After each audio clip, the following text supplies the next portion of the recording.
Hello, welcome to my no damage playthrough of Prince of Persia: The Two Thrones.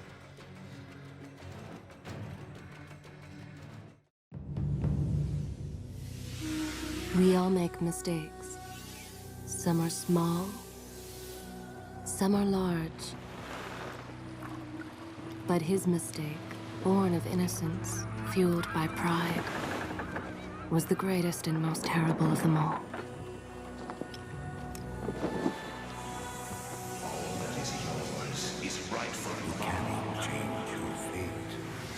Some believed when the prince journeyed to the Island of Time to escape death, that he returned alone. The amulet destroyed, the Dahaka appeased, the Empress dead. The prince was free at last. But this is not how it happened. The truth is that he chose to save me from my destiny. In doing so, he set me free. And doomed us all.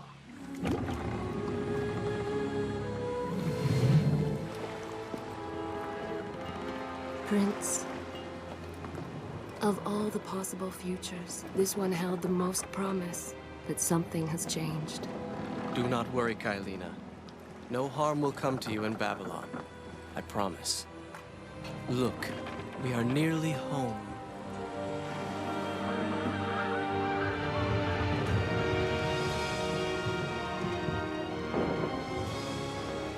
No.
As our ship lay sinking in the harbor, the prince found himself in a city quite different from the one he left behind. The normally busy wharves were now decimated. Blood-spattered awnings and splintered door frames were all that waited to greet him. And the people, merchants, beggars, fishermen, were nowhere to be found.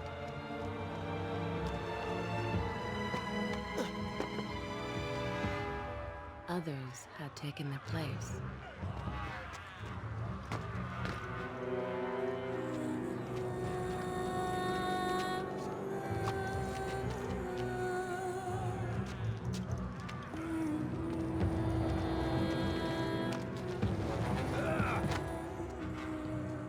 Let her go! There's a lot of in-engine dialogue and cutscenes in the early portions of the game, so I won't be able to commentate too much. The prince made his way along the torn and blasted district, haunted by visions from his past. The dockside tavern where he'd spent many late nights was now reduced to cinders. Babylon's proud armada, which he would often come to greet, lay cracked and broken, cast to the bottom of the Euphrates. Everywhere there are signs of battle. But what of Babylon's guard? Where have they all gone? Alright, I think I'll have some time to speak now. So this is a hard mode playthrough, no optional upgrades, no damage taken, no rewinding, but I'm allowed to use the Eye of the Storm power, and there is an extra sand tank that we have to get at one point in the game, otherwise it won't let us keep going.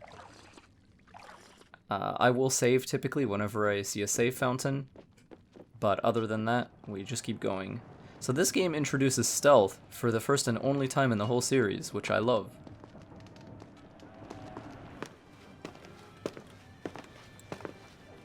Why is it that every time disaster strikes, I find myself without a proper blade? Cheeky little callback to Warrior Within. Still, it's better than nothing. And the time Farah steals his weapons in the first game. So the way stealth kills work in this game is, when you see the blurry screen prompt, you can hit your secondary attack button, and you'll go into a QuickTime event. Whenever your knife flashes, you have to hit the attack button to continue the chain. If you mess up the timing, then the guard will grab you and cancel your stealth animation, and then you'll be in combat. This doesn't damage you, but for the purposes of this playthrough, I do not fail a stealth kill.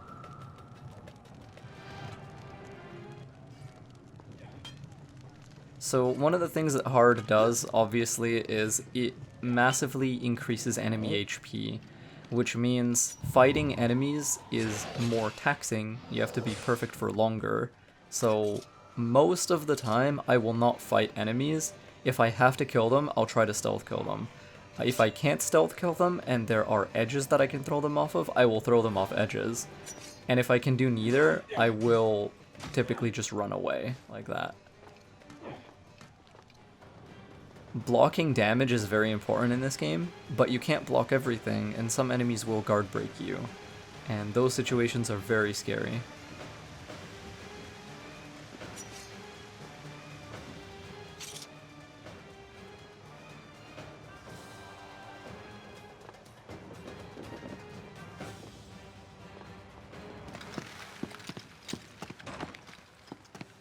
Kylina! No! No way into the city now. I will have to climb this siege tower and enter from above. So down here there will be 3 guards rushing our position, and the most consistent way I've found to just deal with them is to run them over to this wall here, and then run up it and jump over their heads. I'll vault over this guy, backflip away a few times so that he can't hit me, I'm out of range, and then just keep running. Prince of Persia games are about movement more than anything.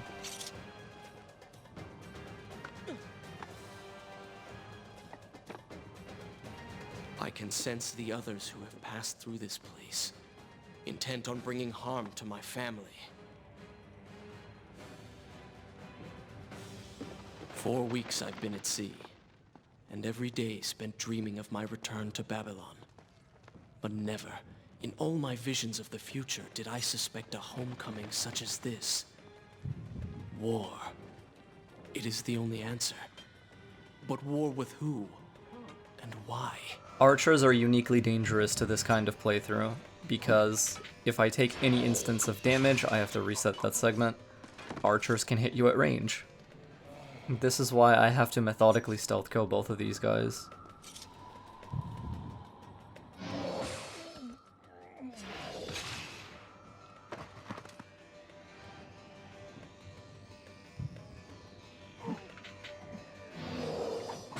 Okay, now that that's over with, we can keep going.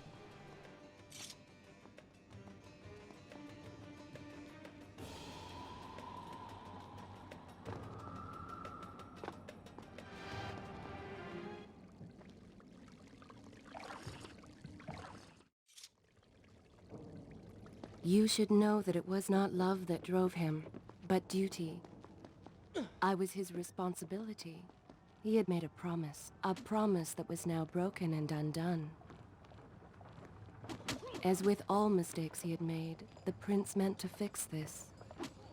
A noble goal, to be certain, but a selfish one as well. For he was motivated to ease his own pain.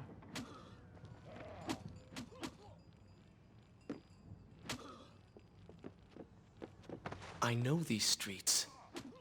Knew them anyway.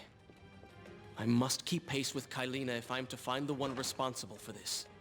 These guys down here you can pretty much just ignore. You can jump over here, hold forward to roll so you don't take any damage.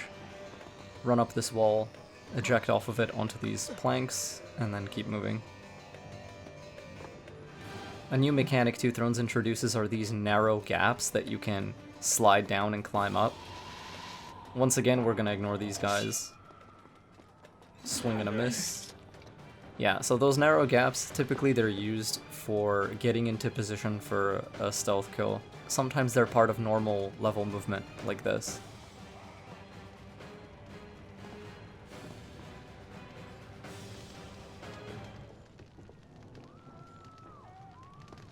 We could kill this guy, but it's not necessary. The prince is utterly silent when dropping and landing. He's a rogue, so we're gonna leave.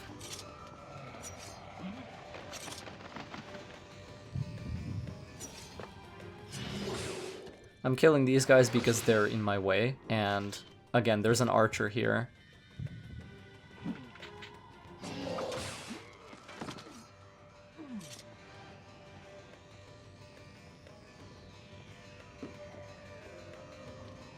Here, though, you can just ghost right behind this guy.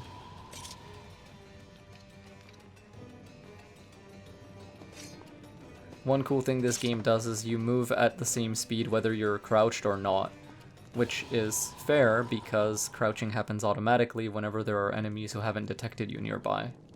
It's not something you actually input yourself. Here, there's a nice little skip where you can diagonally jump here, like that. Diagonal jumps off of beams happen on the corner transition between two beams that are perpendicular to each other, sort of. Basically, whenever you're moving around a corner from one beam to another, you can diagonal jump.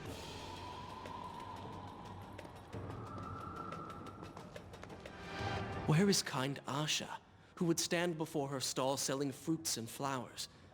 Or the errant children, making trouble as all young ones do? Gone. All gone. Here I have to get in position and wait for one of these guys to turn around.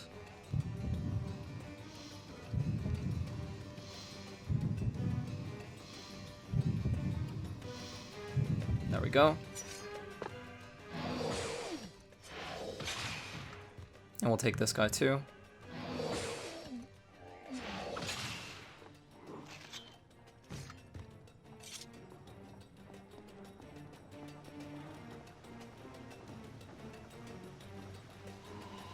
So yeah, in Two Thrones and Warrior Within, you can wield a primary weapon, which in this game is always a knife of some kind.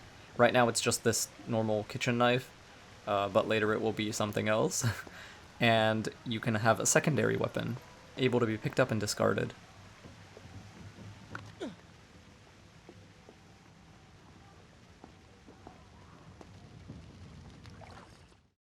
Home. And yet nothing is as I remember. Objects once familiar and comforting now fill me with uncertainty and dread. What has happened here? You can ghost past basically almost all of these guys. Here, I'll stay here out of sight range of that archer on the far side.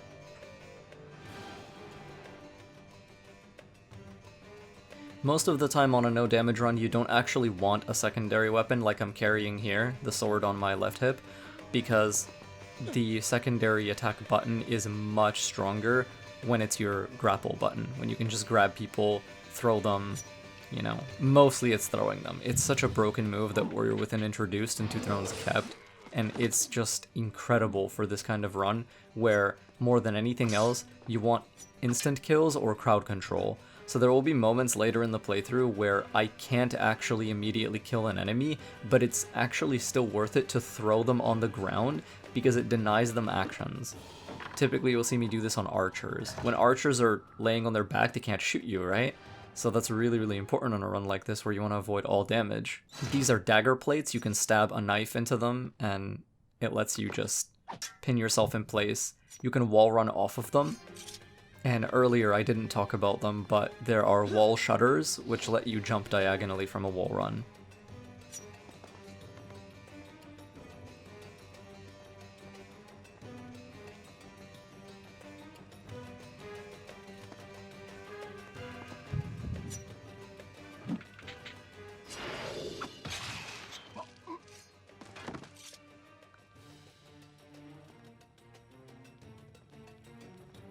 Be careful not to land on that furniture there, because the guard who's patrolling this hallway will hear it.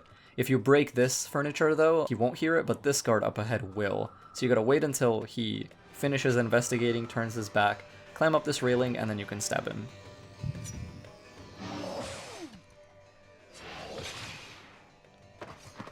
You can also jump upward from a dagger plate to stab into another one.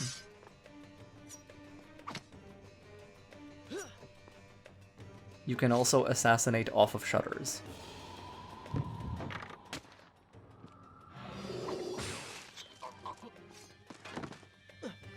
I should be resting now, recovering from my time away, or sitting with Father. Instead, I'm forced to run and hide, sneaking about like a common thief, hunted in my own city. Different enemies have different amounts of stealth kill HP, basically. So you have to do a different amount of stabs on them. Archers are the weakest, they only take 1 hit.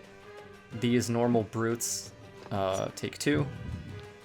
And the animation and timing does change, so you kind of do have to memorize them and figure out, you know, the general timing with which they occur. Once you get the Dagger of Time, you can rewind failed speed kills, but this is a no rewind playthrough, so we're not going to be doing that.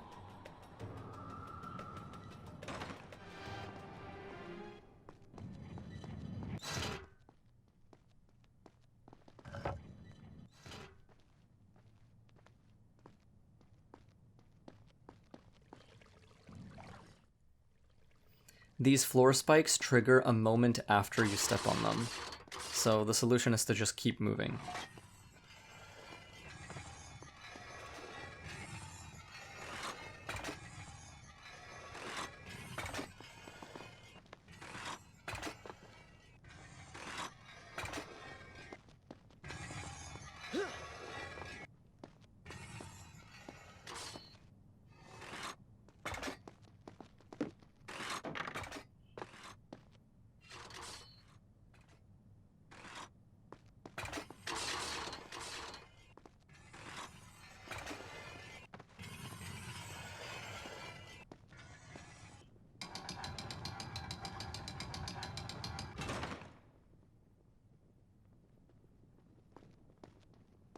These are dagger switches. You need to ride them down with a dagger in them. Pay attention to what the prince overheard as he drew close to where I was being kept. Many years ago, I journeyed with the Maharaja of India to the Island of Time, intending to claim its secrets. What we discovered was a barren, ruined place. Its halls deserted, and its guardians gone to sand. Strange tales adorned its walls, which spoke of an empress of time. But of this enigmatic creature, there was no trace. We returned to India with treasure nonetheless. A staff, a dagger, an empty hourglass covered in jewels, and books. Such secrets they contained. For even then I was an older man, and knew that my time would soon be at an end. The books showed me that life eternal was not beyond my reach, but it required the essence of the Empress herself, the power of the sands. But you were gone. They were gone. Or so I thought. I turned my attention towards other pursuits, and left that dream behind. But then, 4 weeks ago, the dagger stirred, and showed me things, whispered to me in my sleep. It drew me here, towards Babylon. Alas, the Maharaja did not share my vision, would not grant me leave. So I slew him and claimed his kingdom, his army for my own. Nothing would stand between me and my desire.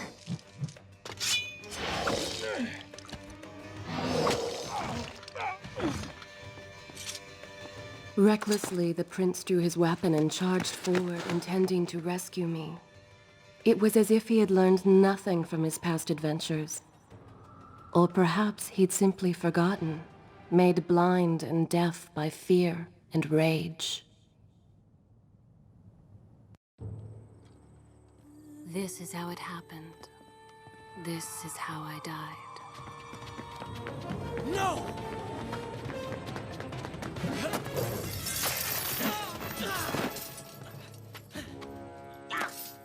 What have we here?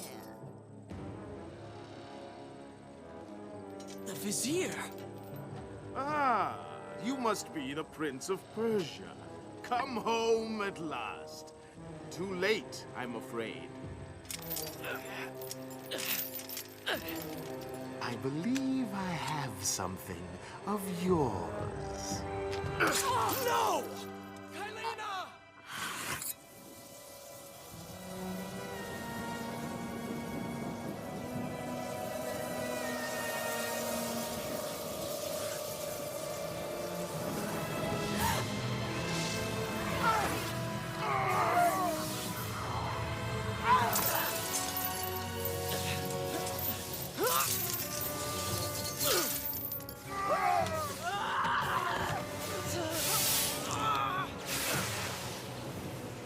A promise of power fulfilled! I will be immortal!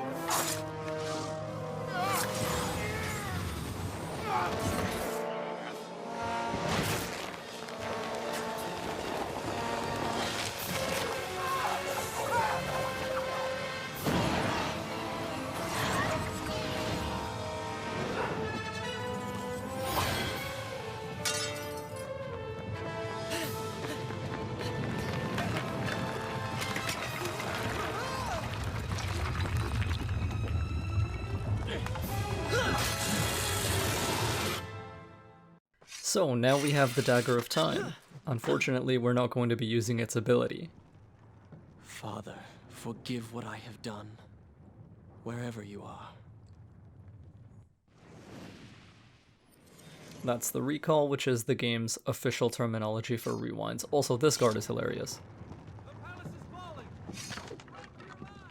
Oh, you silly man. Yeah, that guy always made me laugh.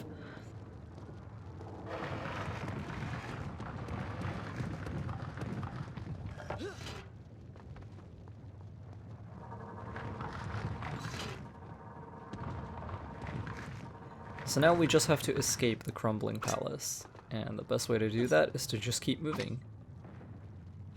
One cool thing this game does that I think is so fitting is it makes the Dagger of Time the prince's main weapon. So your primary is no longer a sword or a long weapon, it's a knife. And not only is it a knife, it's the prince's iconic knife. It's the weapon that he's arguably the most associated with. And I just think that's really, really cool. And because your main weapon is a knife, part of the gameplay changes to reflect that. You know, there's stealth in the game. You can stab people now. You can stealth assassinate them.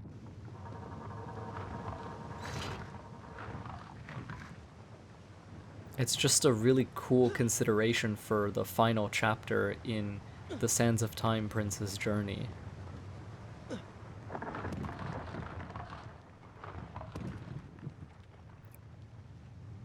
Yeah, when I think back on it, this is definitely, just like Sands of Time, one of the earliest games I ever played in my life that featured a character who could be called a rogue archetype. Definitely a very formative experience for me. So this upcoming banner that you can glide down, be careful not to jump off too early, because you can kill yourself. Don't jump before this scorch mark. Once you hit the scorch mark, or a little bit below it, you can jump. Just don't jump too late either, because yeah, then you'll just slip out of the banner and die. Wall running is faster than running on the ground, and also that middle spiked column doesn't approach close enough to the wall to knock us off of the wall run. So here again you'll see me wall run, because it's faster. Whenever you can wall run, it's nice to do. Saves you some time, keeps up your speed, and when dodging traps, speed is even more important than for normal traversal. I'm just gonna roll behind this guy, block his 3-hit combo, and then keep going. Fighting doesn't give you anything in this game. There is seldom a reason to do it. When I get up, I'll block just for a second, but he doesn't attack me. Once more the wheels of suffering are set in motion by my hand. In taking Kylina from the Island of Time, I have changed the course of history. Without the Sands of Time, I never journeyed to Azad, never killed the Vizier. Now he lives again, driven by the same mad desire. I promised no harm would come to her. So coming up is another unique element of this game. I am being pushed deeper into the palace, and further from my enemy.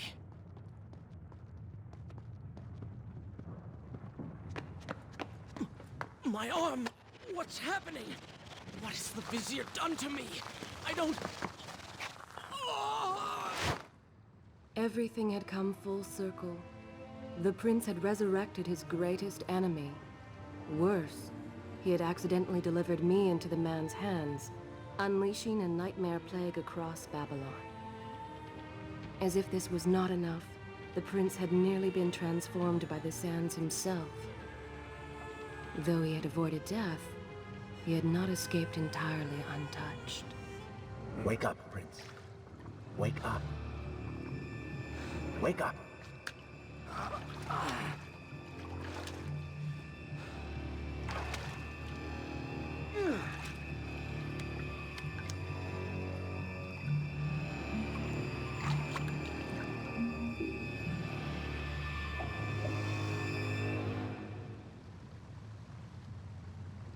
The way behind you is gone, so you will have to find another exit from these sewers.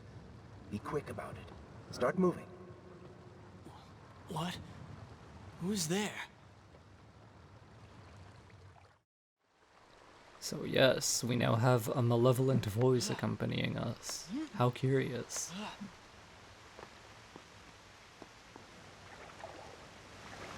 Be careful. The planks are slick. Mind your balance.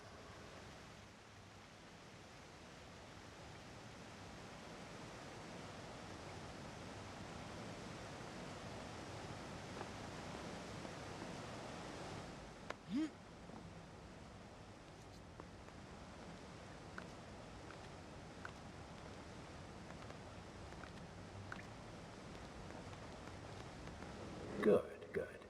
Head down.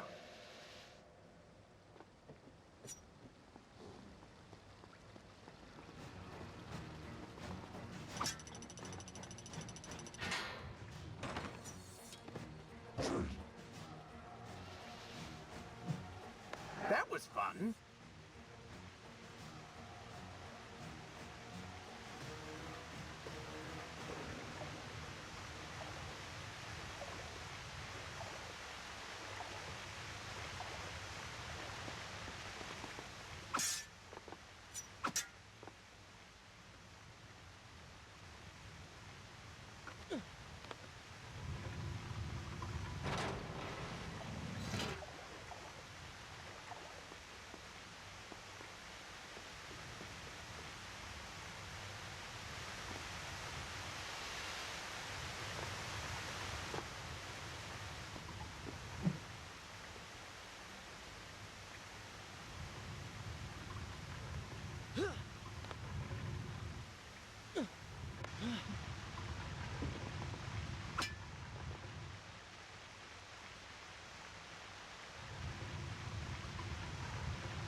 And here we get our first transformation into the Dark Prince.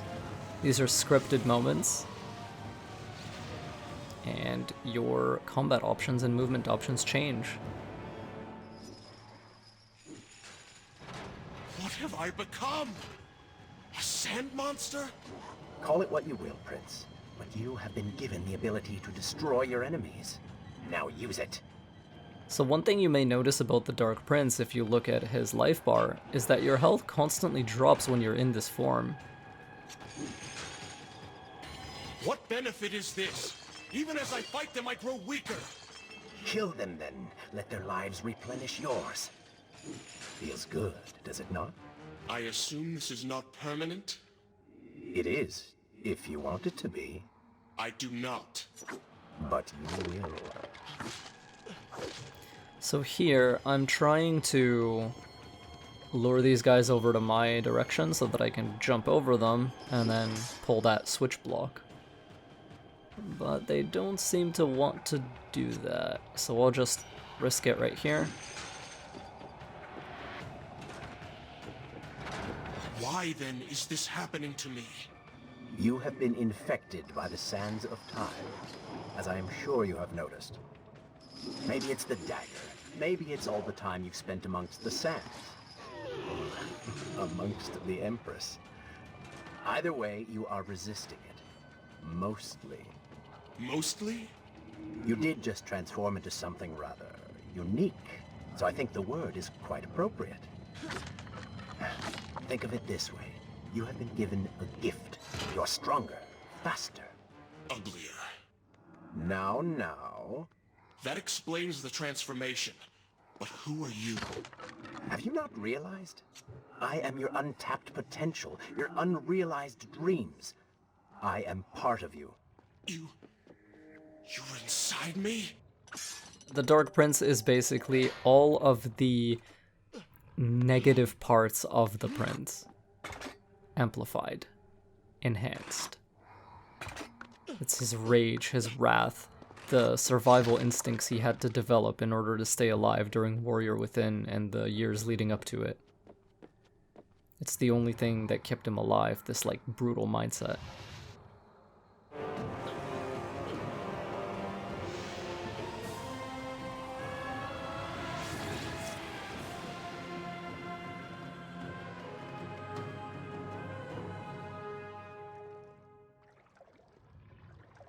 It's gone now.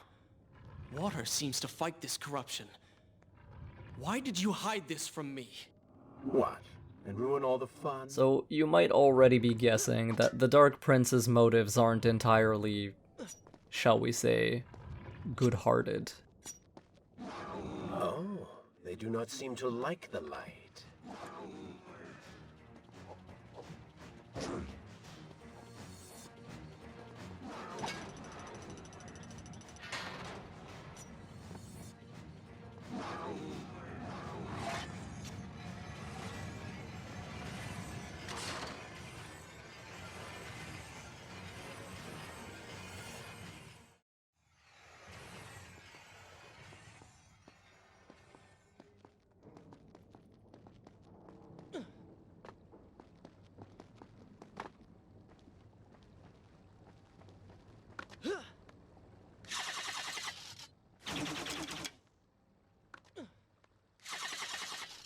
Coming up, there are two archers, and I always like how these guys are placed. Stab one, and then the other one will turn around, and you can just go behind his back and leave. Remember, on this run, archers are more dangerous to us than anything. When the prince was struck by the sands of time, something was woken within. Something strange and cunning. Something dark. The 7 years spent on the run had embittered the prince and made him hard. This burden sustained his other half, gave it strength. The prince was tempted to do as it said, for it was a light in the darkness, offering comfort and guidance to a man who had just lost everything. But what were its intentions? Why did it hurt him? Only time would tell.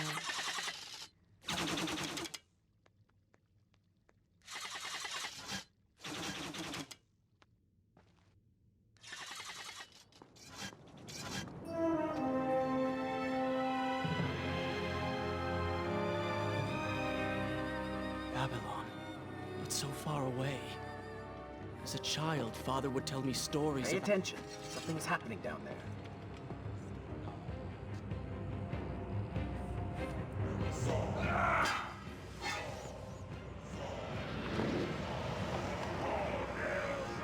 Is that...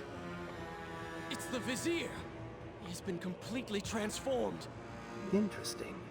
He has used the power of the sands to transform his army. And these artifacts will allow him to transport them across the city with ease. He appears to be in complete control. Things do not look too good for you at the moment. I will not let the Vizier have Babylon. My city. My throne. These are sand gates. They're basically stealth arenas, small stealth arenas that are populated by enemies, including a sand gate guard, who is this guy, the red guy. If that guy detects you, he'll stab his sword into the sand gate and summon reinforcements. So typically he's the first one you want to take out. He also has a sword that constantly regenerates your sand over time. But we're not actually going to kill any of these guys, we're just going to ghost past them and be on our way. Like in the other games, there is a duality to the prince, sand and water. So water upgrades upgrade your life, your HP, and sand upgrades upgrade your time powers. And in this game, as you remember, landing in water restores the Dark Prince back to the prince. So the water-sand duality is probably strongest in this game.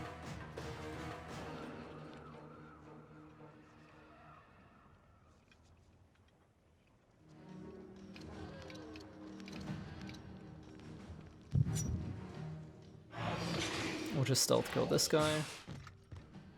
Run on the wall because it's faster than walking. And stab this guy.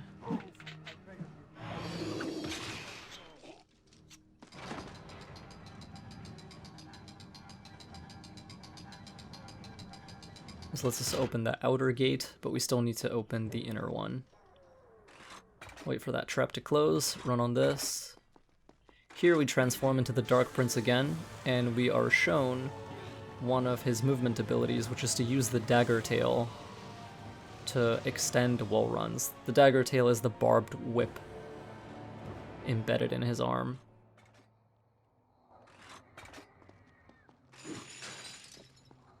You can also use it to swing across these.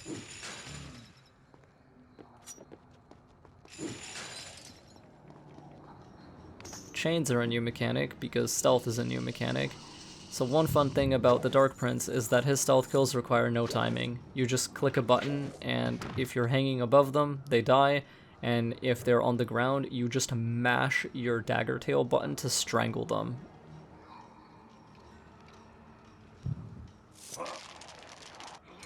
Very expedient. The Dark Prince is typically better at combat than the Prince, but the Prince feels more comfortable during long platforming segments than the Dark Prince, and the reason for that is you're constantly lowering health.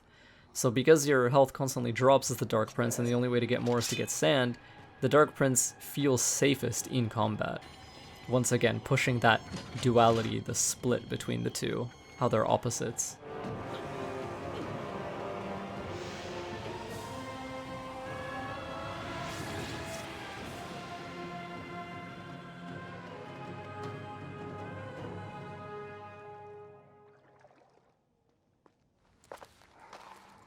Are you sure you can control this thing?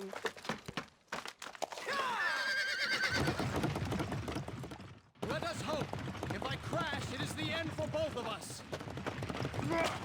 The prince! Stop him! And so once more the prince began the journey home, his mind afire with visions of the justice he would visit upon the Vizier. Be vigilant.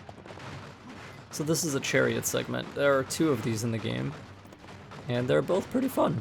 You can push enemy chariots into obstructions like that to kill them. Turn right. If guards jump on yours, you can hit your dagger button to slash them. Head left.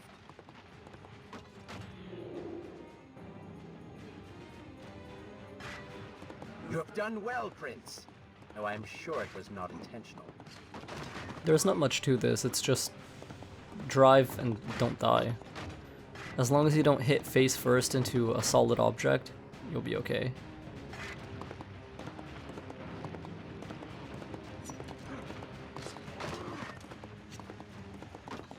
Watch out! That was close. Behind that column.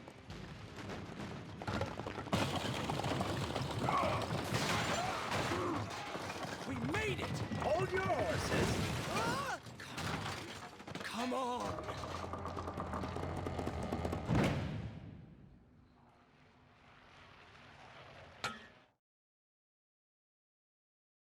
The once bright and vibrant streets of Babylon now stood all but deserted, its inhabitants either dead or fled. Those left behind suffered terribly, captured, tortured, and transformed. But the prince did not notice this. So focused was he on the Vizier. There are some really nice stealth sections coming up.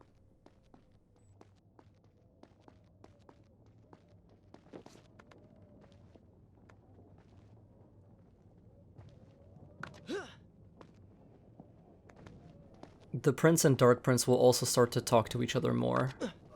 I'm impressed. Oh, good. Your opinion means a great deal to me. Is that how you thank the man who just saved your life? First, you did not save my life. I did. Second, you are not a man. Just a disembodied voice. A ghost. And third, I never asked for your help, and I certainly do not need it. While I admire your bravado, you would be wise to show some respect. And you would be wise to keep quiet. You are distracting me, and we are no longer alone.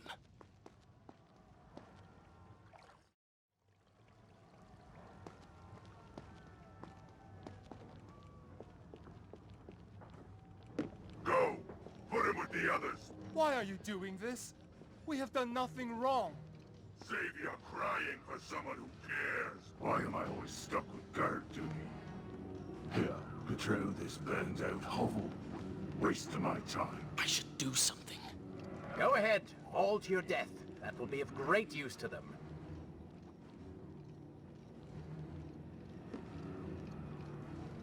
Coming up, we get another one of the nice shutter stabs. God, I love that animation.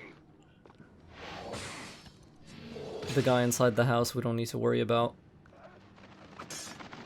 Because there are no ranged units here, I can just stealth kill this guy, accidentally end up breaking that pot, which makes the other dude turn around. I'll whip this guy's sword at him, just to give me enough time to grab him very safely.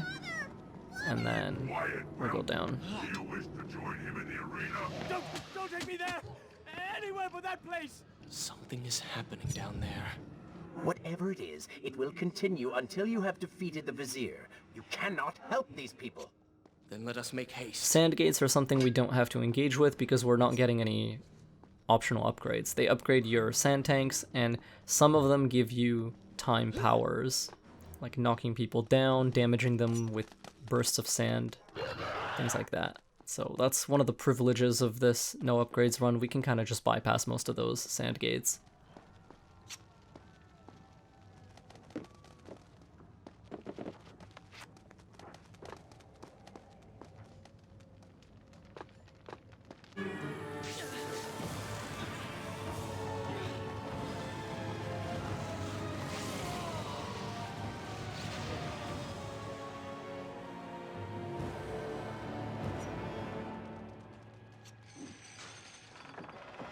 Onward and upward, Prince. Hurry to the palace and reclaim your throne.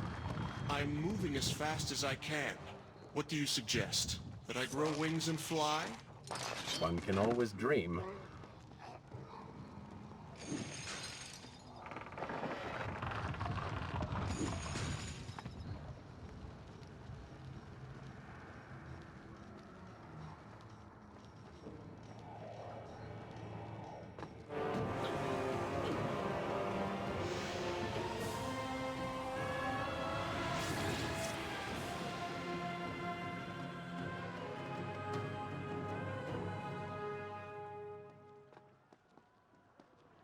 Babylon's defenders still live. The city is not yet taken. Perhaps Father is among them. So we're on the lower city rooftops now. These places are filled with archers, which is very dangerous. I'm gonna crouch behind this railing, wait for this guy to pass me, and then just walk over here. Quickly drop down here. If we're fast enough, we can ghost past both of these guys.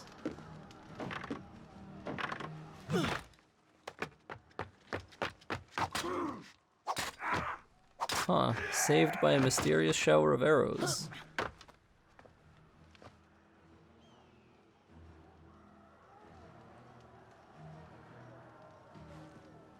What is this? Someone helping us. Who is there? You have done me a great service. Show yourself, that I might thank you. So very strange. I wonder... No, it is silly to think such things.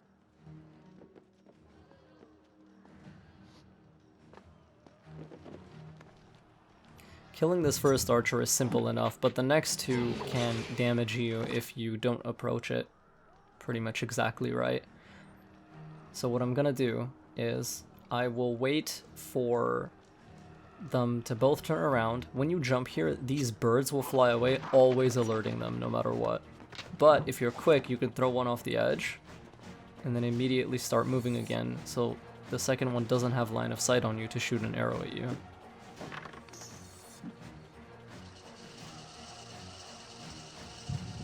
This guy's facing away from his buddy just in time, so we'll stab him in the face and then curve around this way. I could kill this guy, but I just like doing hybrid stealth and ghosting past a lot of these characters, a lot of these enemies.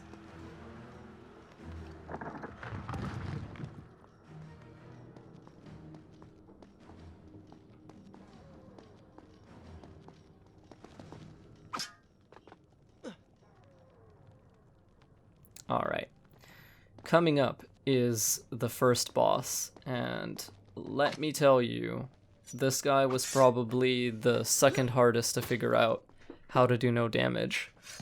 And the reason for this is that a lot of videos of no damage boss fights on this game do take damage, but they just rewind. And I didn't want to do that. I wanted to completely do no damage, no rewind.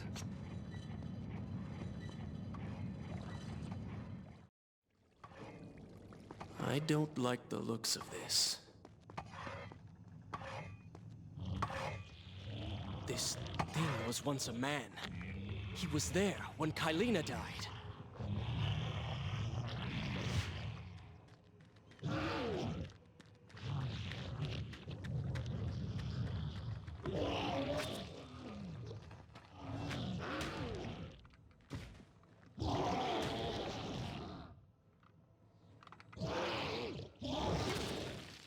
So this is Klompa. This is the giant, one of the Vizier's lieutenants.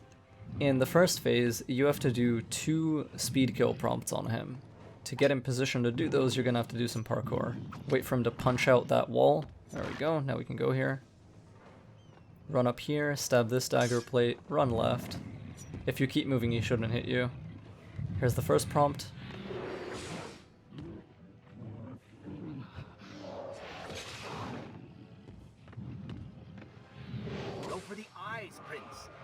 Kill you if he cannot see you.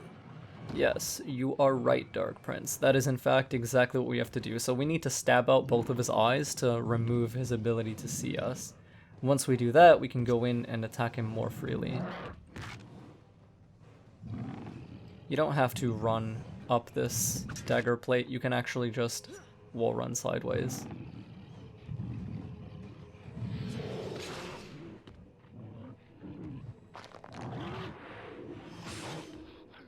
And bam.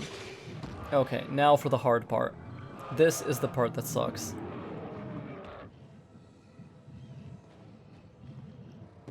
Whenever you do a 3-hit combo on one of his legs, he'll always stumble back and then try to kick you and then try to slash you. If he's trying to slash you, you have to stay close to him so that you can roll horizontally. I have found no other consistent way to dodge this damage. But this is the strat, this is what we have to do. We also have to make sure not to be standing where he steps. So if he's doing his little stompies, you have to make sure, like you see how I'm kind of keeping distance? He can no longer see you. Move in and attack him directly. And then I only move in when he stops his animation.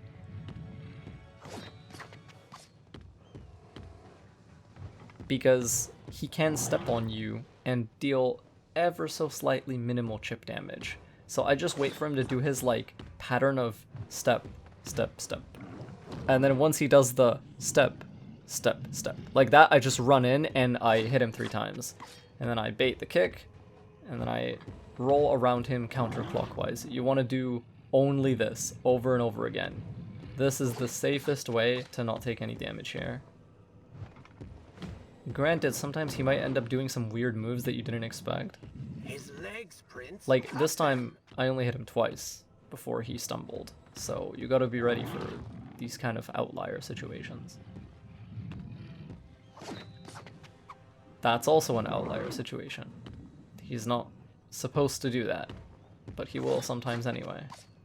That stomp, just give it a lot of distance. Even once the stomp is finished, you want to keep staying far away because the cloud has active frames for longer than you expect. Oh my god, that was so scary.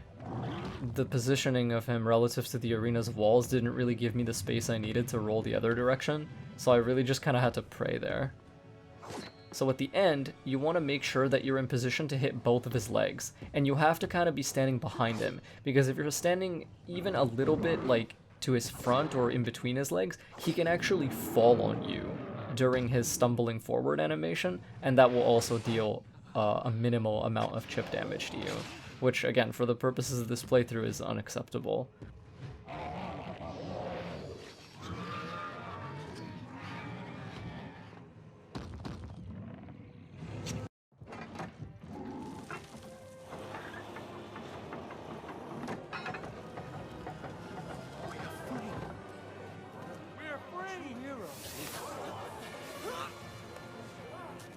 Keep away from me!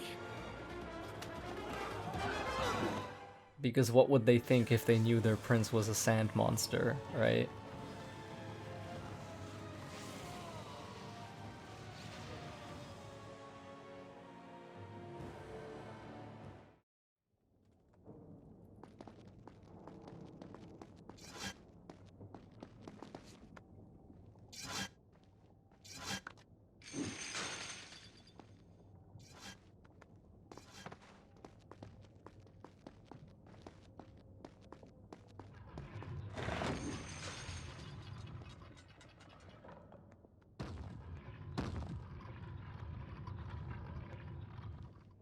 The prince fled from the arena, embarrassed by the unwanted attention, fearful that they might realize he was becoming a sand monster. But something tugged at him. The freed citizens believed he had come to rescue them. That people, his people, now lived when they should have died. This was just an accident. His thoughts had been only of reaching the Vizier and exacting revenge. Perhaps now the prince would remember he once fought for something other than his lost honor. It was simply too soon to tell. So this is an important moment because it was an accident. He didn't intend to do it, but intentionally or not, he did save his people.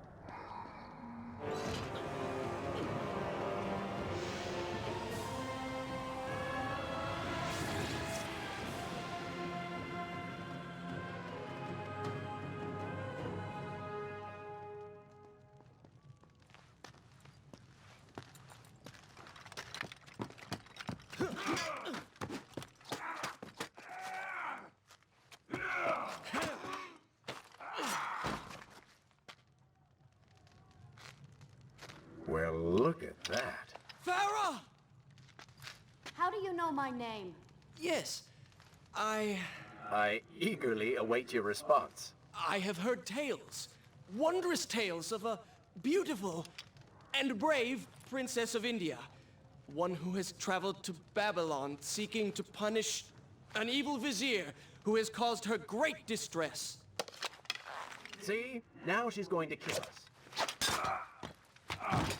How in the world have you managed to survive this long? Good luck, stranger.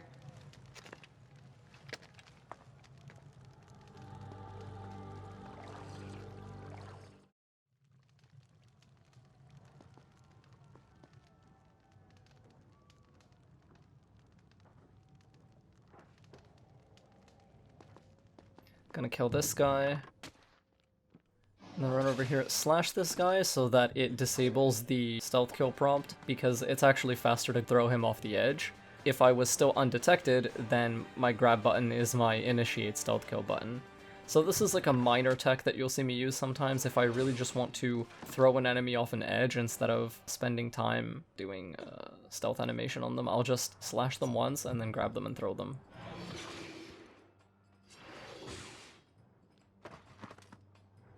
She called me stranger. She remembers nothing of our past together. Because it never happened.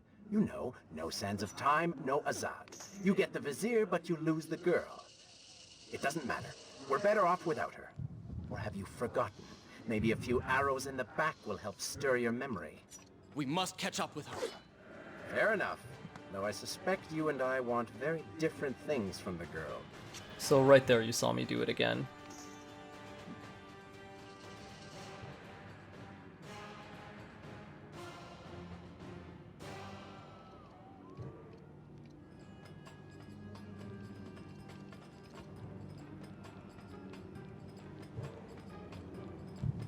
Here we get another one of those satisfying double kills.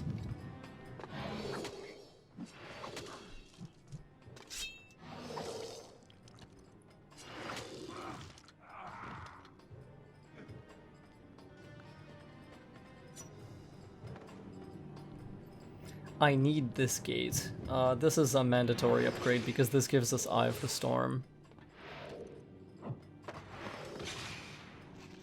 So we'll stab the dagger into it, absorb its power. Eye of the Storm is slow motion, just like in the first game. However, in Warrior Within, it was upgraded to slow down everything except you. So we're going to use it here. Some archers will ambush us here, so I slow-mo as I turn the corner, and wall run to get up to him quickly, throw him into another guard, throw this archer as well, run up the switch, jump off. Both archers are still out of commission temporarily. Yeah, you don't want them to be able to shoot you. Well done. So that's why the grab button is extremely important.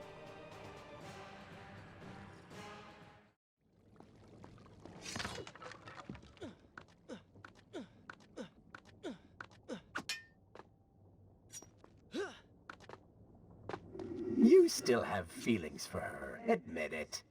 Farah and I went through so much together. Though she may not remember, I can never forget. 2 more archers. Very problematic enemy type, but here the solution is very simple because we just got Eye of the Storm. It's not just good for combat and platforming, it's good for stealth too. The Dagger of Time. How did you come to possess that? Here we go again. I took it from the Vizier. That traitor. He murdered my father, enslaved my people, imprisoned me. And all in the name of becoming some kind of god. I know too well what he is capable of. But I intend to find him and punish him for what he has done to my kingdom. You are the son of Shahraman? The Prince of Persia? And you are the daughter of the Maharaja. We both seek the same thing. Perhaps we should journey together. Perhaps. Provided you can keep up. I grow tired of her little tests. It is simply her way. I assure you, she will prove a valuable ally.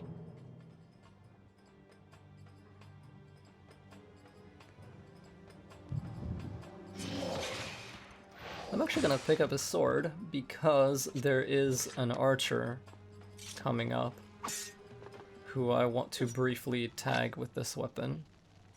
I'll slow-mo here, throw my weapon at this dude, run in, grab him, throw him.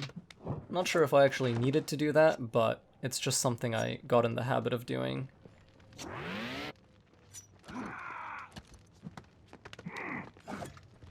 Whoa, easy there, buddy. I'll slash him once, basically to tick throw him. It's a fighting game term. All right. I'm impressed. I suppose it is wise to work together. There is strength in numbers, after all.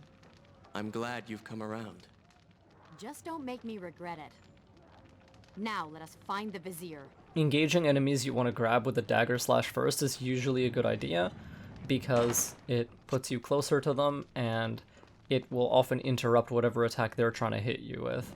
While if you go in for a raw grab, then they might strike you out of it.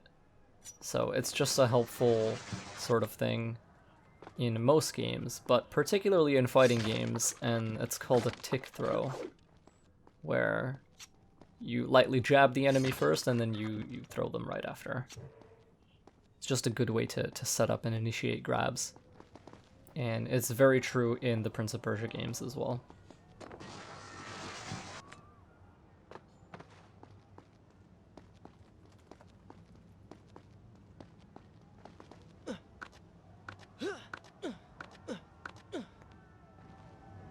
With the Dahaka defeated, the prince was slowly regaining pieces of his former self. The pressure and desperation which once drove him were gone. Grim as things seemed, there was now hope. Hope that peace could be restored to the land and to our tortured hero. But the Vizier's armies still hunted him, and they grew more determined by the hour.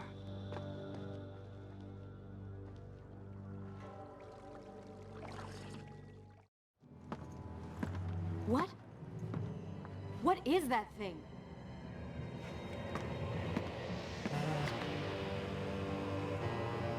It's the Vizier. What's happened to him? Something terrible. Something wonderful. Wait! No! Be happy that he is gone. You never would have stood a chance. Oh, how silly of me. You're right. Perhaps we should surrender. Or turn away and leave the city. I know a lovely little island just a few weeks' journey from here. I'm sure by the time we return, this will all be sorted out. If it comforts you to mock me, then by all means continue. But you are so focused on killing him, you've thrown strategy completely out the window. You could have died. I suppose. But now we need to find a way to enter the temple. We're wasting time here. That seems to be our best bet.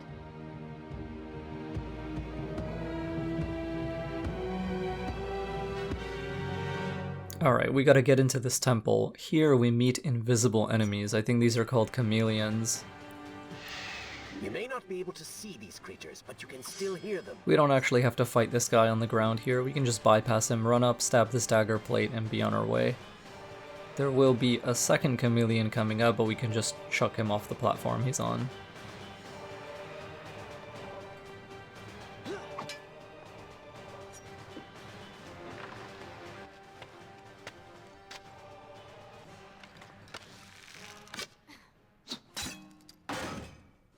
Thank you, Pharaoh. Here's the second guy I mentioned. Just throw him. Get him out of here.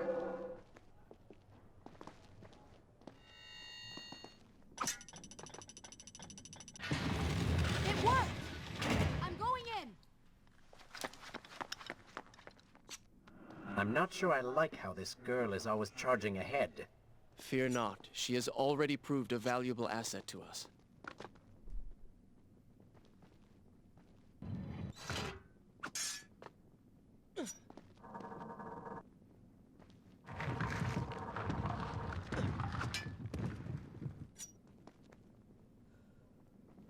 You know, I've been thinking about what Farah said earlier. She has a point.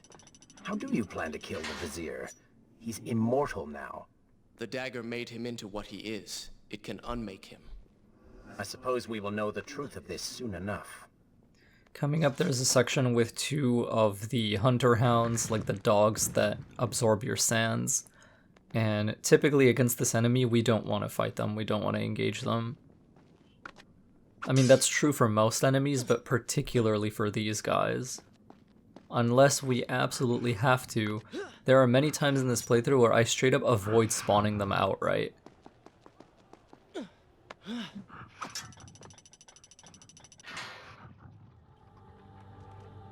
Just run a wide curve around them. Careful, these creatures seem to feed off the sands. Kill them before they steal any more from you.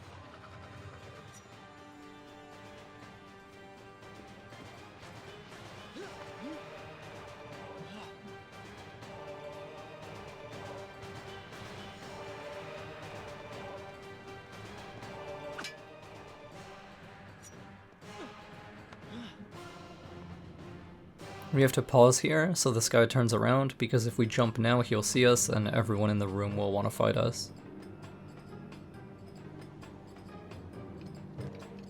To progress, we need to move a downed bell into position to do a vertical wall run, but because we can't easily do that with all those guys down there, we're gonna take them out.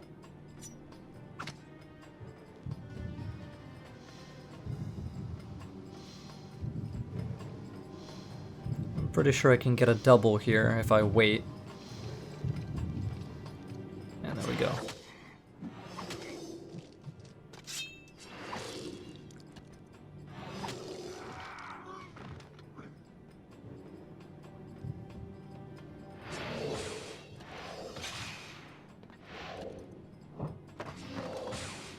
Take this guy out. There is no need to actually claim that sand gate.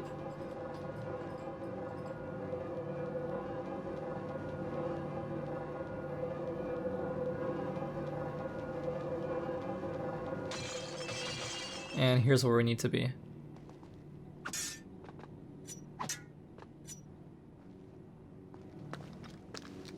Such a beautiful building. Father built these gardens as a symbol of his love for our people. Once, all the kingdom was like this. Try using these levers.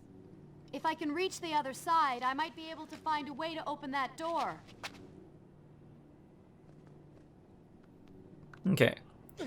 So first we want to come over here, turn this crank. And each one corresponds to a pair of platforms. So now we have to get on the outside, and to do that, we're gonna run along the inside of this silo.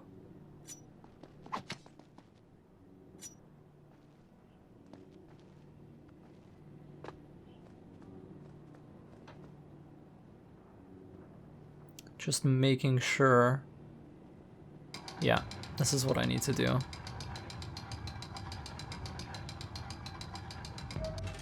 And then we can pull the middle one.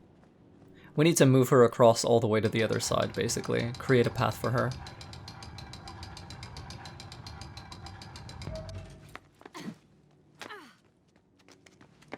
Do you think you could move a little faster? You're more than welcome to come down here and try it yourself. 7 years and still nothing's changed. 7 years? What are you talking about? It's a figure of speech. There is something very odd about you. She has no idea.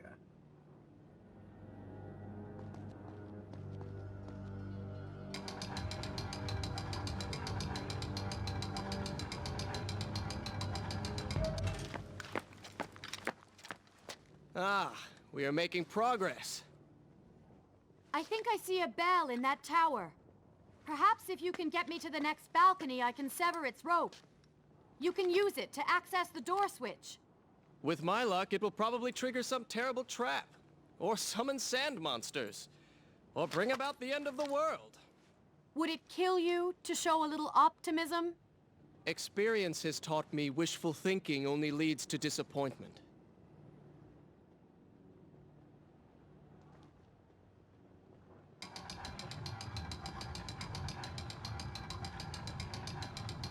So Farah's finally in the right position, but now it spawns more hunter hounds. We are not gonna fight these guys because we can actually despawn them.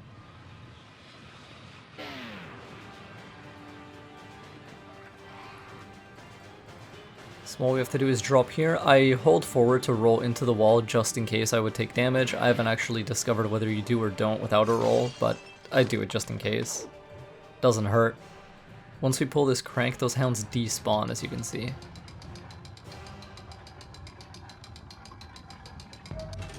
See?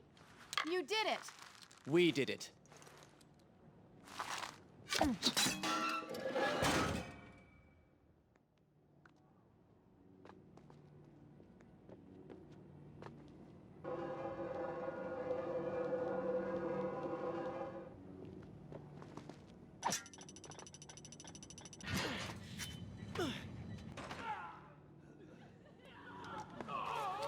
Wait! There are people hurt inside. We should help them. Now is not the time, Prince. You can help all you want later. Go, Farah. Tend to the wounded. I will catch up with you once I've dealt with the Vizier.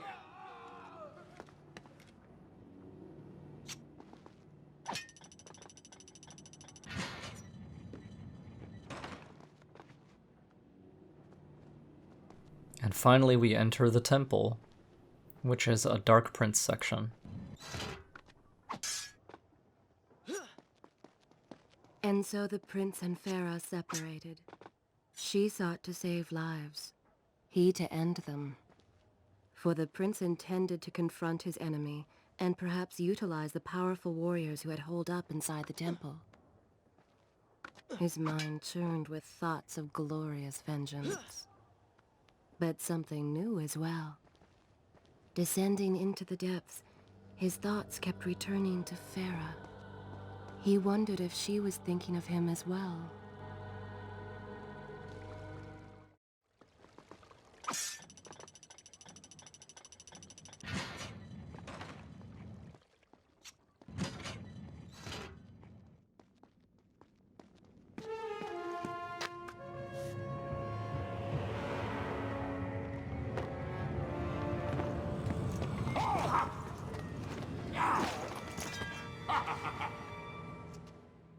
To conquer a city is one thing, but to do so with such a violence and cruelty is something else entirely.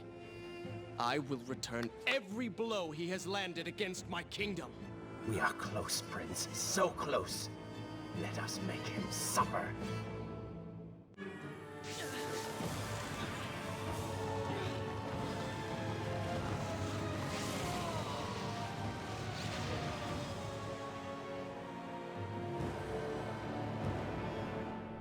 Okay. This is one of the harder Dark Prince sections. You really need to be killing these guys reasonably quickly, and also you need to not take damage from annoying spawns. Like these dogs. Typically, a lot of these dogs spawn during this section. So one easy technique for dealing with them is just block until they open their mouth to absorb sands from you. If you do an attack input toward their open maw, you will stab them through the mouth and kill them instantly.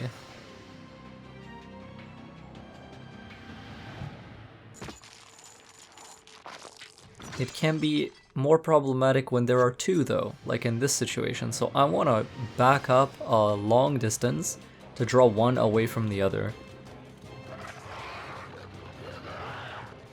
Come on, do it. Thank you.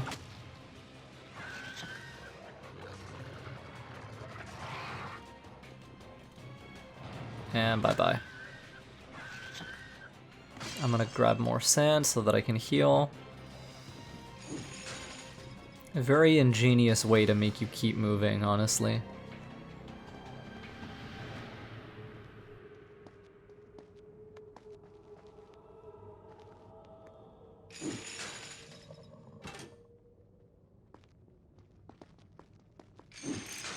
Zurvan, God of Time, and I bear gifts, pain and suffering. Come closer, that I may share these treasures with you. This was actually really unlucky. It's the dog that saw me.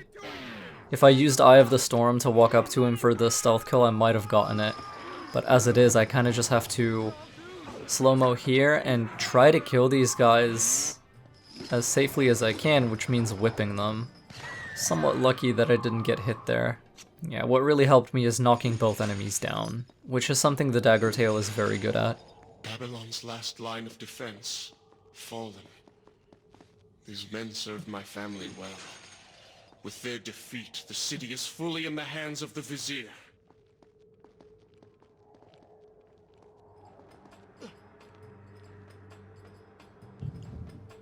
I'll kill this guy so that he drops sand in the gap below. And jump over here and collect it on the way like that.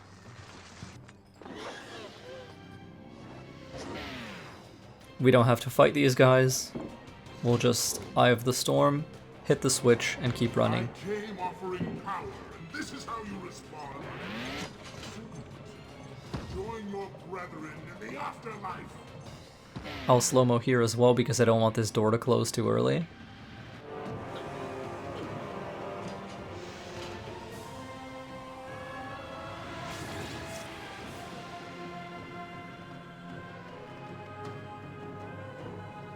And we're back. Now we just have to ascend. I'm missing 2 sand, so we'll try to get some. That's 1, that's 2.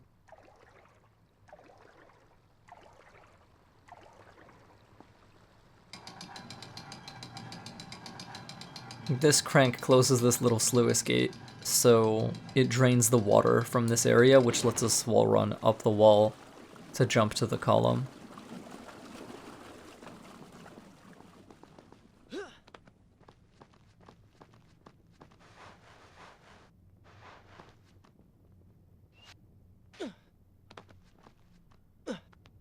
Every time I reach him, he slips away. Why will he not just stay and fight?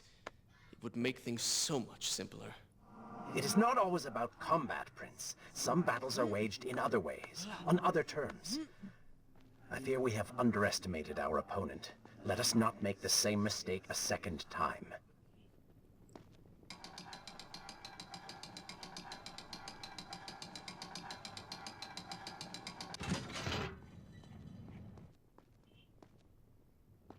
Babylon had finally fallen, and none were left to come to the prince's aid. He was now the city's only hope. If he failed, his entire world could be lost. For the Vizier was not content to simply be a king. No. He fancied himself a god. The question now was whether the prince realized the position he was in. And if he did, would he accept this responsibility? Would he become a hero?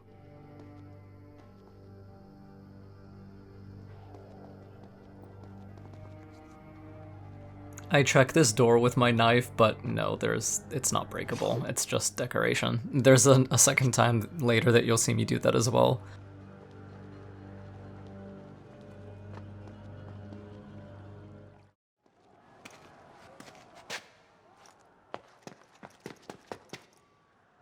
Are you all right? He has escaped. And you? What of the troops? Dead. All dead. But I saw the Vizier, or whatever it is he's become. He flew towards the palace. Then we know where to go. All right. But I seem to be, well, stuck. Could you find a way to open this door? I understand the principles of courtesy, but I think you take things a bit too far. Okay, so thus we enter the marketplace. There are a few stealth sections here that are kind of interesting. Here, the first thing you want to do is jump all the way over to this far side, and then wait for the second guard to collect up with the first one.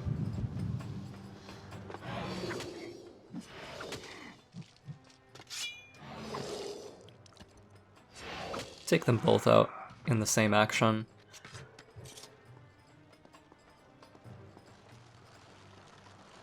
This entire section is just a big puzzle for getting Faro to go where she needs to go.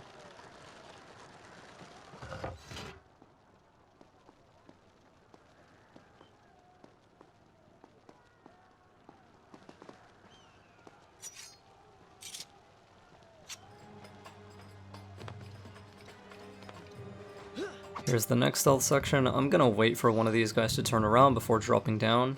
These guys are thralls. They take 5 hits to kill.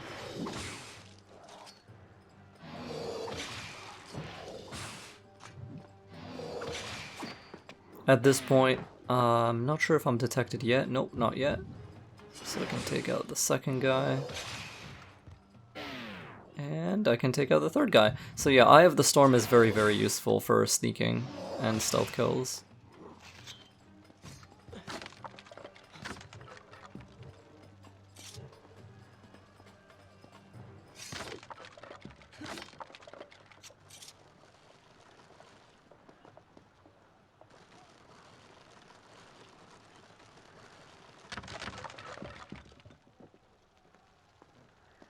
If you move quickly enough here, you can get in position at just the right time.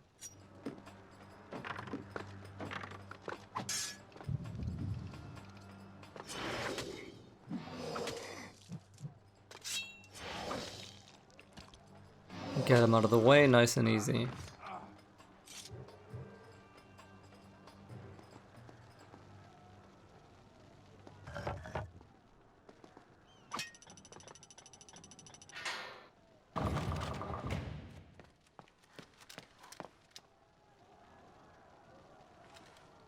Thank you, Prince. Of course. The problem is, now I am trapped. Just like a woman. Solving her problem creates a new one for you. Allow me to return the favor, then. Dark Prince, you can't be saying this kind of stuff. It's 2022, dude.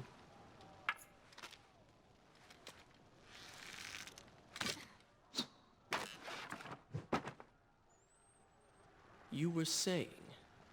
Go on, then.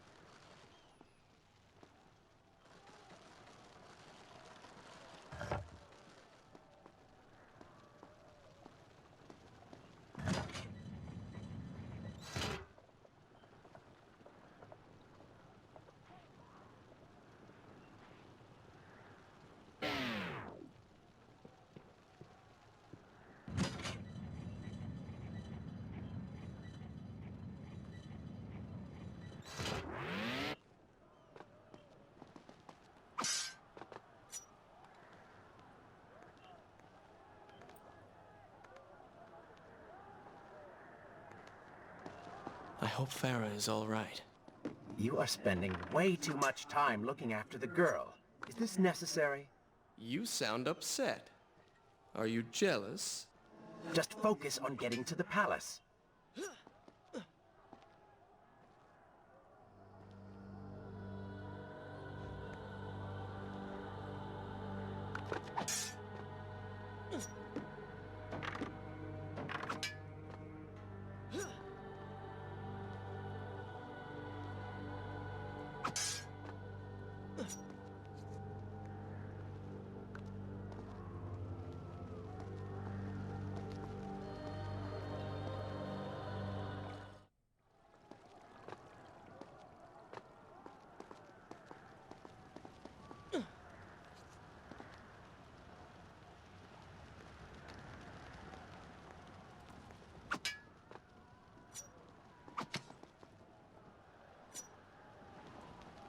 There you are. Keep your voice down.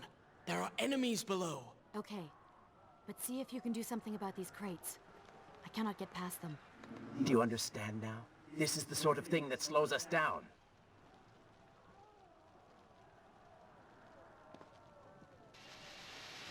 Once the guard on the left turns, we have a short window of time to take out this thrall.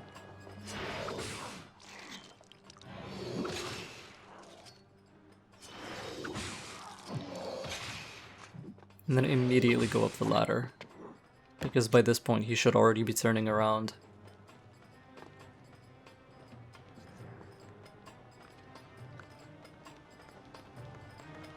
We can wait for them to get back in position and then take them both out.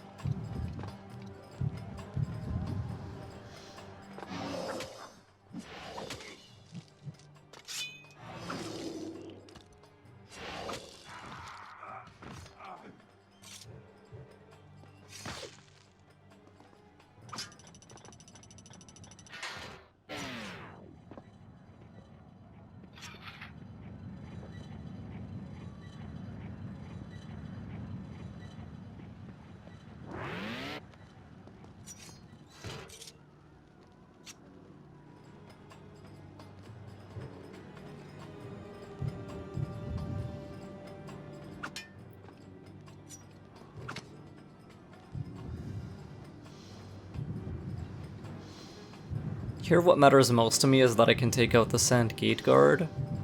Everyone else you can more or less just fight by using Eye of the Storm and charge attacks. So I'll wait for the Sand Gate Guard to turn.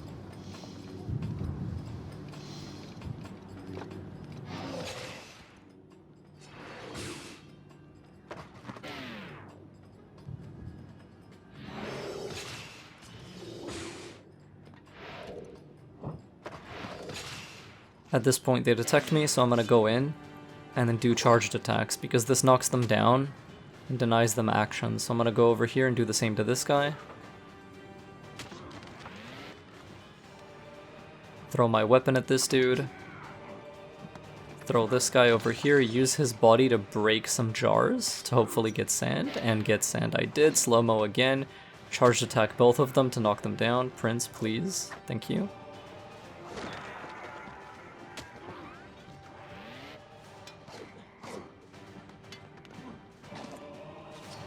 Okay, this part's a bit scary. I'm just blocking this damage, backing up.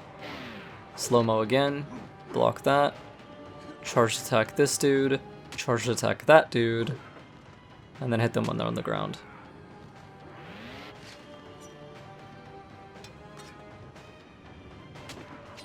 The weapon throw kills the last one. That was fun. That was pretty fun. I agree.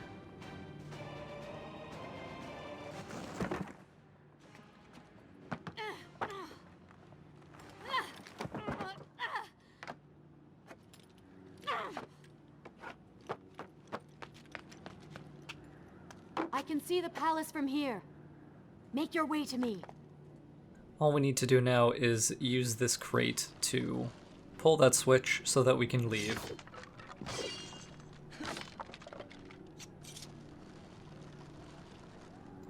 This is a level design trick the game will use at a few points where, you know, instead of there being a switch you can step on and then Eye of the Storm to give yourself enough time to leave, you have to use a crate to weight a button down.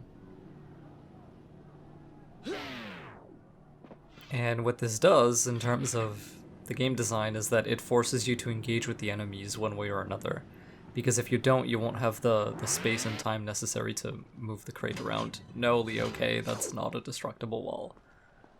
But I forgive you. I forgive you for testing it.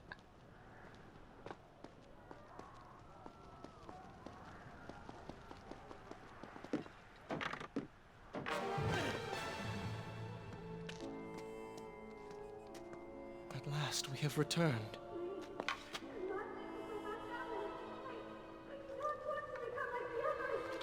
Did you hear that? If you know what is good for you, say no. Farah, we must press on. I am sure she will be all right. Are you mad? She was begging for her life. She said there were others. No, we can afford no more delays. Good. Put her in her place. These are your people. You are their prince. And yet you would leave them to suffer? That man has taken everything from me. And now that I have the opportunity to punish him, you want to delay me? Have you forgotten what he did to you? But You are burdened by a guilty conscience, Farah. He made you watch as your people suffered, unable to aid them. You are not to blame. Do not let it cloud your judgment. It is not I who suffers from clouded judgment. You may choose not to help them, but you cannot stop me. I go to kill the Vizier, to end this, while you run about applying bandages to axe wounds. Good riddance. She has been nothing but a distraction, always getting into trouble and slowing us down. Finally, we can... What? Something could happen to her. I cannot lose her again. No, no, no! We're so close. And so the prince decides to follow her because, yeah, he did lose Farah once before, and he doesn't want to experience that a second time. Which is a very understandable motivation for starting to stray from his dark path. Not that it's the most selfless thing in the world, of course.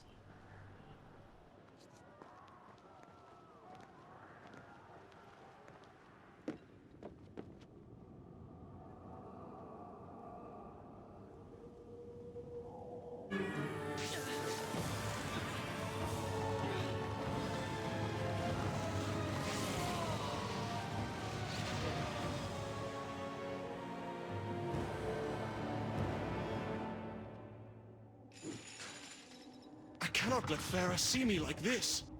Worried she will prefer the new you? Charred skin, glowing eyes, melted face. I'm sure it will be love at first sight.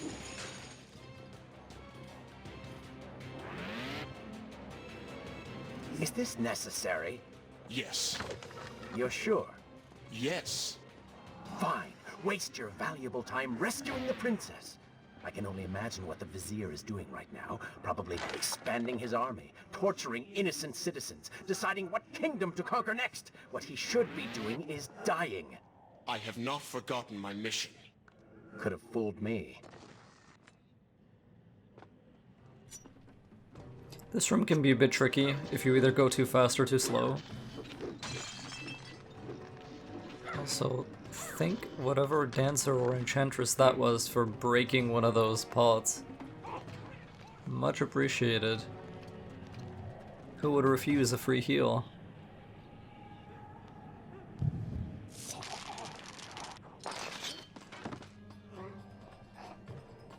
I'll slow-mo here again so I can run through these without being hit. And this also lets me stealth kill this guy. I really expected quite a bit more from you. On the Island of Time, you were so focused, so dedicated. So selfish. Nonsense. You were simply trying to protect what was yours. Where's the harm in that? Look around.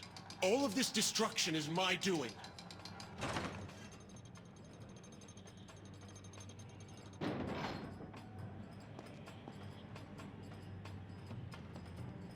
I'm just baiting out one of these arrows before I proceed. I don't want to get shot off the wall. Whoa, scary. Okay, I'll Eye of the Storm here. Run on the wall to move faster. Nice. I want this guy's sand, which is why I'm killing him, although I could have just ran into the water there and been fine.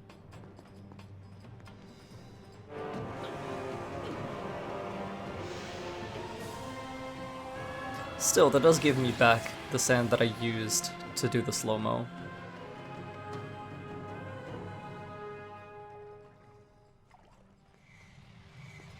Traipsing through a brothel while your city falls apart. It's not what I call heroic. I am here for Farah. You're not here for her. You're here for you. She made you feel guilty, and you hope to prove her wrong. Your reasons for being here are hardly selfless. You do not know my motives, and you do not know me. I am you. And the sooner you realize it, the better. Was a bit too early on that pull-up. If I'd waited a second longer, I could have stealth killed both of them. As it is, though, I have to carefully make my way into the personal space of each one of these archers and take them out one by one. That was super freaky. I Eye of the Storm because I could feel an attack was coming, and yeah, I just blocked it right at the last second.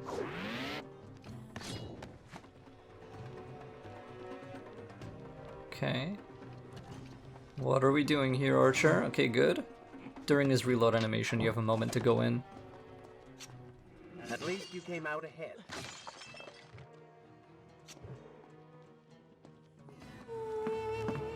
Farah!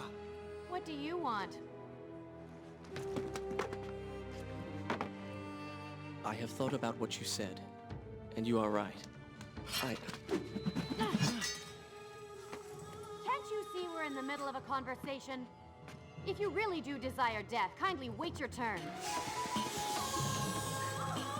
I have killed most of the guards. It should be safe. Go and find the women. Free them. I will deal with her.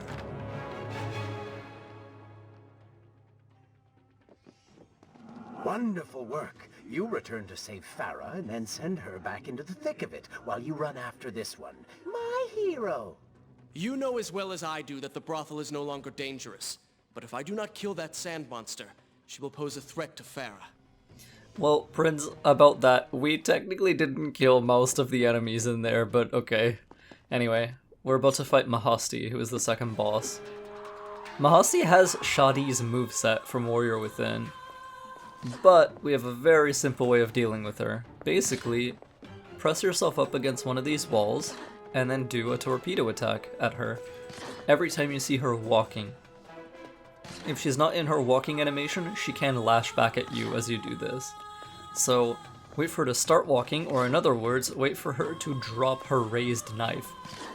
So whenever she's in our battle stance, one of her knives is raised, but you see when she starts walking, that knife goes down. At this point, we're going to Eye of the Storm because she starts to jump away from our attacks, and that's when you need to hit her, back up from her attack, and then hit her again when she's open. So same thing, we're gonna repeat the exact same process. We'll press ourselves up against the wall, wait until she walks. That one was a bit risky, she didn't drop her knife there. Don't do that. Okay. I'm kiting her around because she's a bit too close to both of these walls, so now we're in a good position again. Come over here. Once she starts jumping away from her attacks, and I'll point it out, you want to Eye of the Storm again. So for now, we're getting direct hits on her.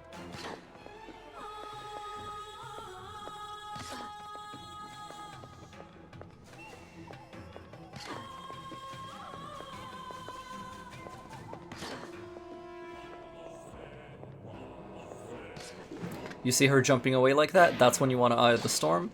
Tap her guard, back up so her retaliation doesn't hit you, and then hit her again. And this transitions into phase 2, which is the Dark Prince section. No, not now!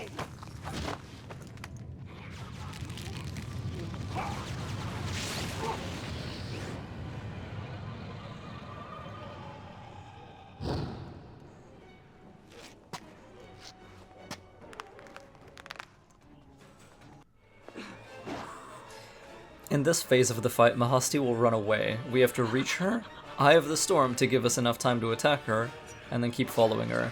She also summons silhouettes, or illusions, or whatever they're called.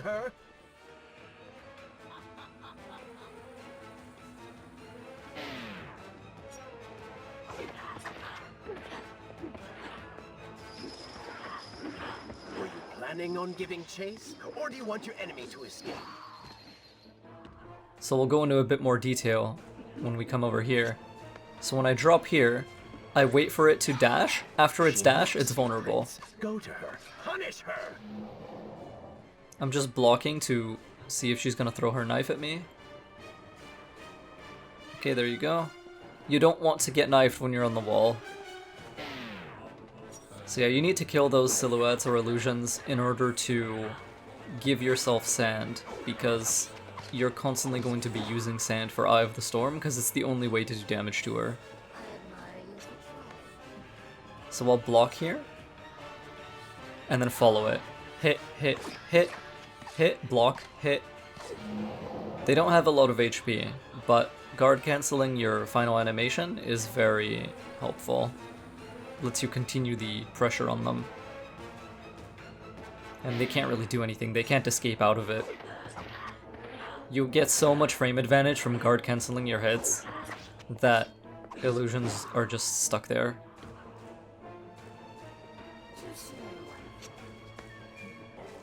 Wait for it to dash. That dash can damage you, by the way, so if you notice, I'm giving it a good amount of space. That knife was scary as hell. But she just threw it, so I know she's not going to throw another one, so we can just chase her directly.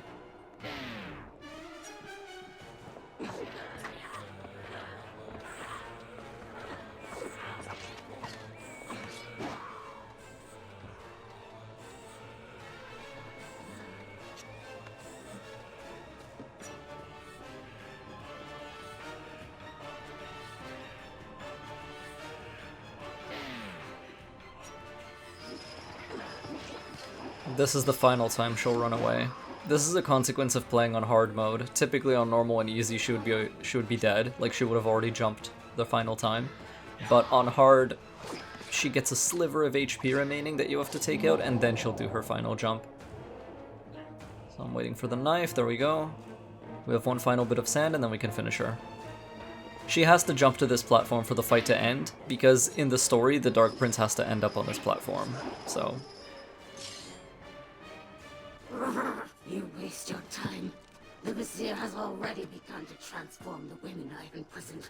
You buy yourself hours at best.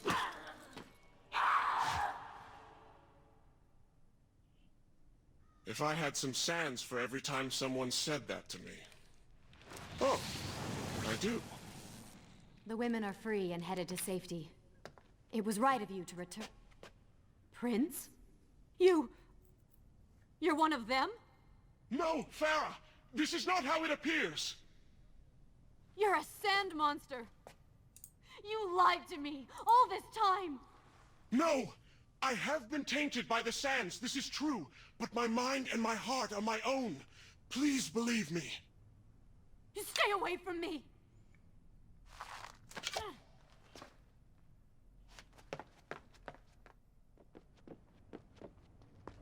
Well, you did lie to her. No, I simply... Yes? But she would not understand. What was I thinking?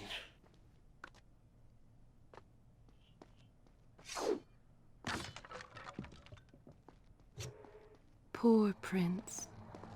His secret self had been revealed, and Farah quite disturbed by what she had seen. Perhaps he should have been honest from the beginning.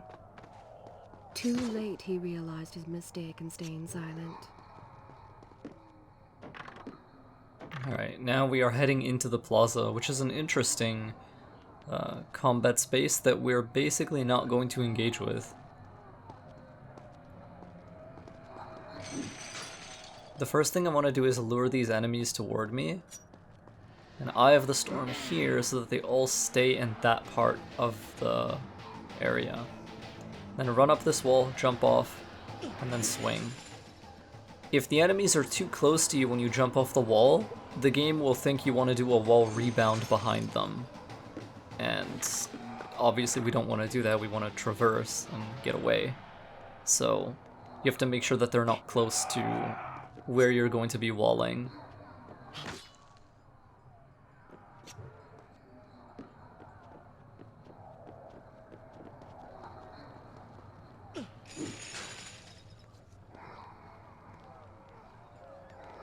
There are 2 guards to stealth kill here. We can just use Eye of the Storm to take care of them. The first one will just garrote from above.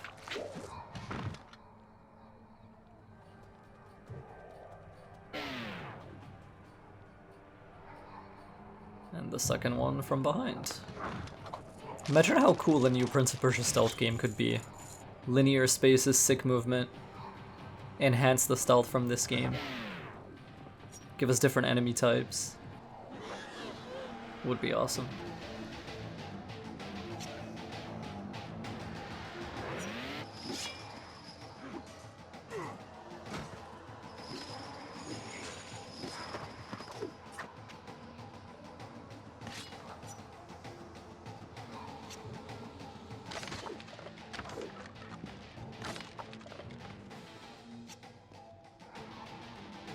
Farah, wait!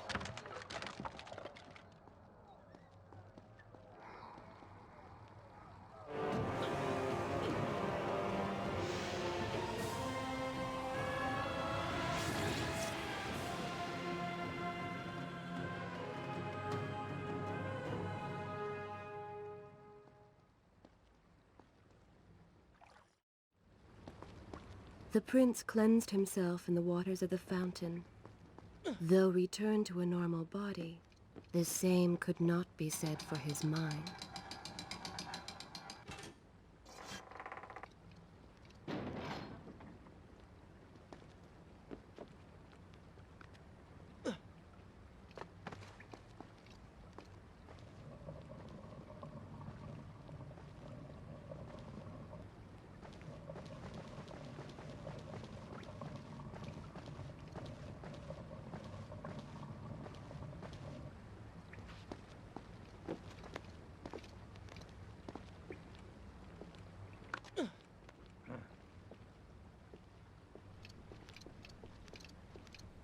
It's possible to stealth kill these 2 guys, so what we're gonna do is chill out in this chute, wait until he turns his back, and then go up. And then get the double.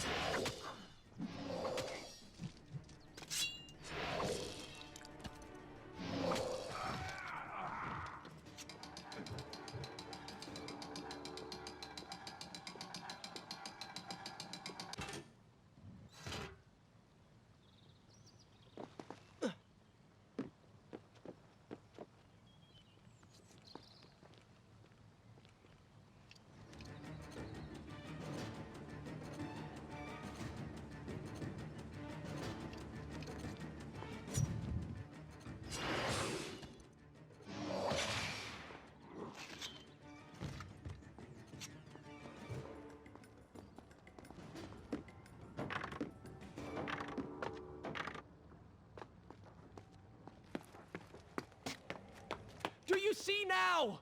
The change was physical, nothing more! Why should I believe you? Everything you have done contradicts this. I have seen the way you hunger for combat. You take pleasure in creating death. Your constant talk of bloody vengeance. Your cold disregard for your own people. You heard the women in the brothel as clearly as I did, yet you turned away. But I came back. I came back! For you. You are a prince in title only. Go and reclaim your throne. But know this. You do so alone. You certainly have a way with women. Those you don't get killed can't get far enough away from you.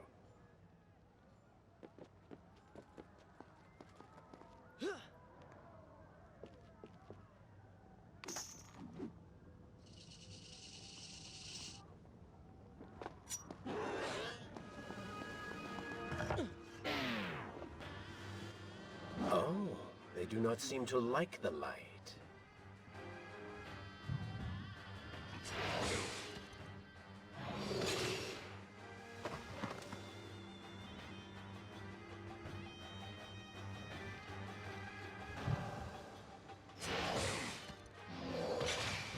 We can break this sandbag and keep running. I don't even think the guard behind me heard me breaking that.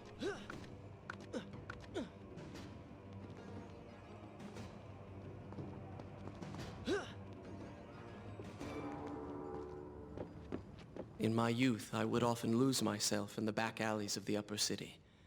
I spent hours running and tumbling, imagining myself all manner of creatures. The rooftops and passageways were secret windows onto other worlds, but now everything has changed. The color bled away, and the sounds of life replaced by a heavy stillness. It has all gone dark and bitter.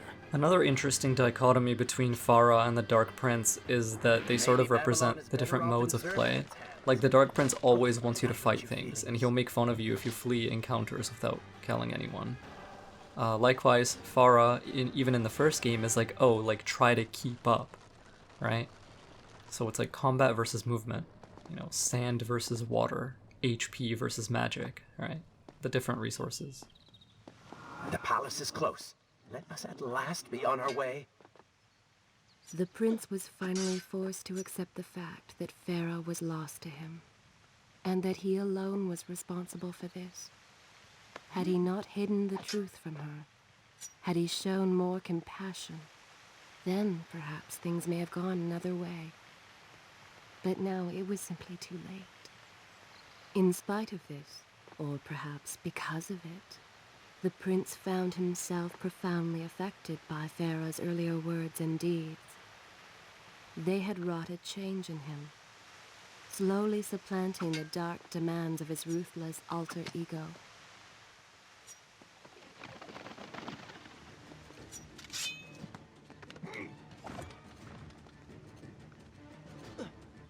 You've been so quiet. What's on your mind? Perhaps she is right. Where is the prince I used to know? You are a hardened warrior. Stop being so sentimental. It's not like you. Were it something I could push away or ignore, I would. You must try. What lies ahead will be the greatest test you have yet faced.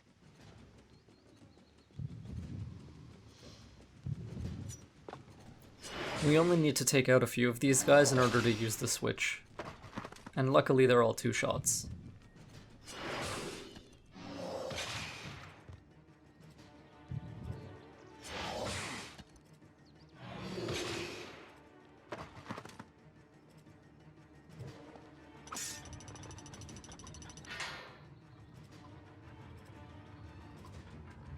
We can directly eject off of the switch onto one of these trees.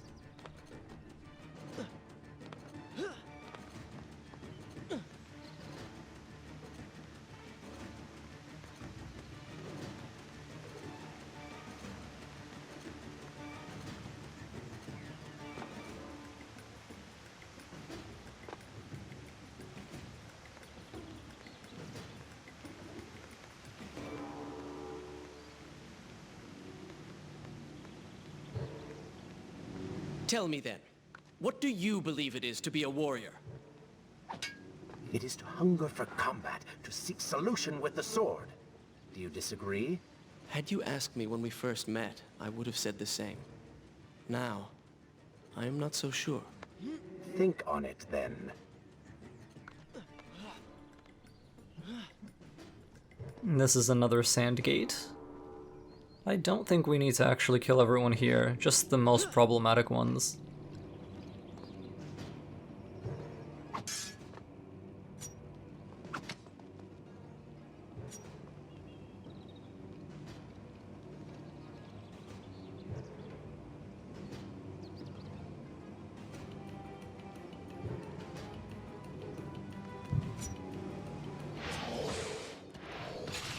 Obviously the gate guard, because we don't want reinforcements.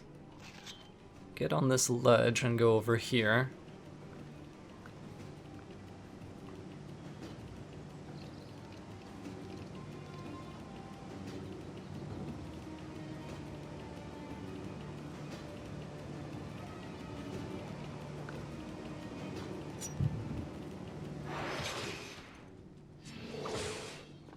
I'll immediately Eye of the Storm and run this way and stab this guy. So I do actually end up killing all of them.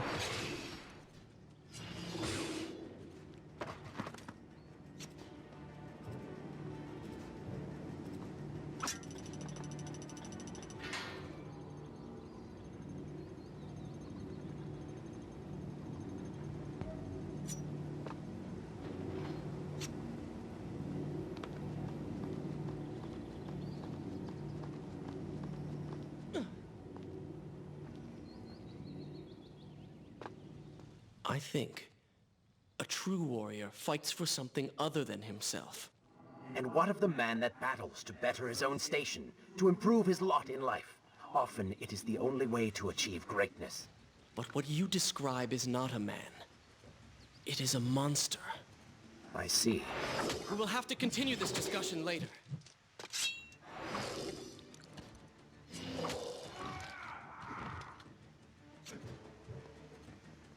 We do have to move a little bit to the right before we can make this jump.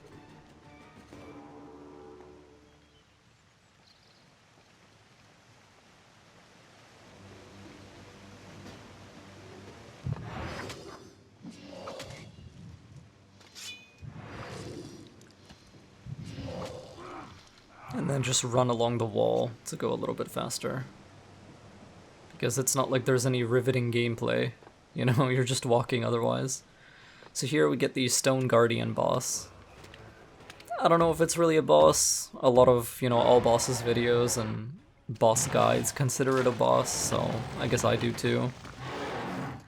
But what we're gonna do is lure him kind of away from the gate, Eye of the Storm, and hack away at his ankles. This is basically a reskin of an enemy type from Warrior Within. And now we get on top of it.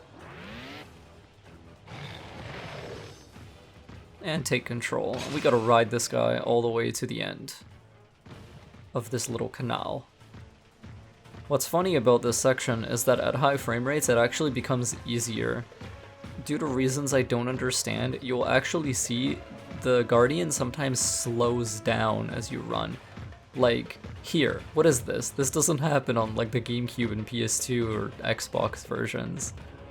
Like, normally this would be a lot harder, I feel, but if you're on a PC and you're playing at 60 FPS, you know, that's how it goes, and I haven't really found a way to make that not happen, so, you know, I just accept it. Granted, yeah, that is the route that you would run.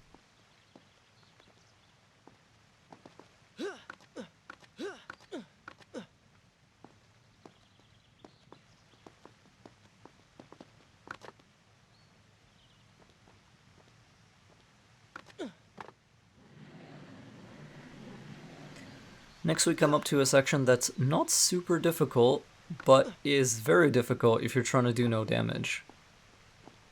There's a lot of stupid little ways to mess up here. So first of all, we don't need this crate. We're just going to side wall run at the right moment, at the right position, to give us just enough distance to make this sequence of wall jumps. We'll throw this guy into the wall so that we can hit this.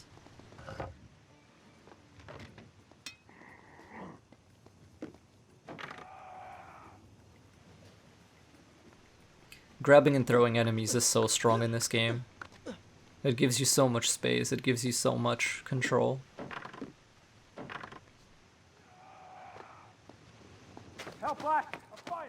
It's the work phone. Somebody! What has happened? These people are clearly in danger.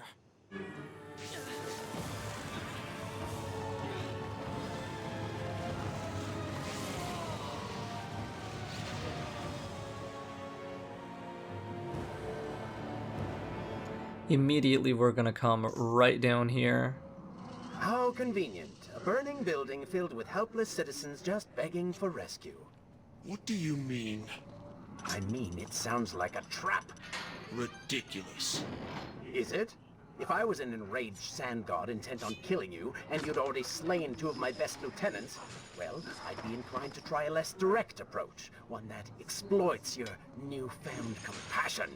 Trap or not, those people need me. No good will come of this. Back then, I do not kill the thrall because if I did, it would spawn a dog, or even 2 dogs. Anyway, I'm just trying to like get wall runs so that I can land on this furniture and break it for sand. I'll run along this wall. I'm gonna block here and then run that way, pierce through those enemies and keep moving. A bit risky, but probably the safest thing to do in that position. Because if you just sit there and block, chances are they will break your guard eventually, or another enemy from the side will hit you, and you know, you don't want either of those things. Here, you don't actually have to do this puzzle. You can go here, Eye of the Storm, run up this wall, jump off, and then just swing across both of these. I was still mashing triangle or Y, so on my way down, I ended up doing the kick. But yeah, this saves you a lot of risk and a little bit of time too. And again, the reason we Eye of the Storm is to just keep enemies where they are so the prince doesn't wall rebound toward them.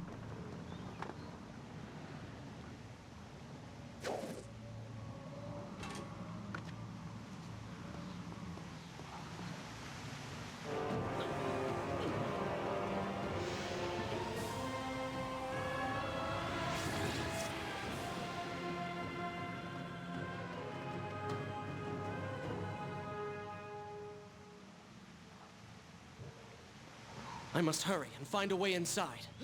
Have fun with that. You can figure it out on your own for once. I will play no part in this. Here I really only have one objective. I need to get 1 sand. Apart from getting a single sand, we don't need to engage with the sand gates.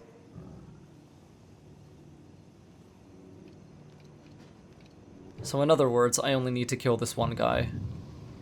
But man, he's a thrall, so is the game gonna make me work for it? Very cool kill animation though.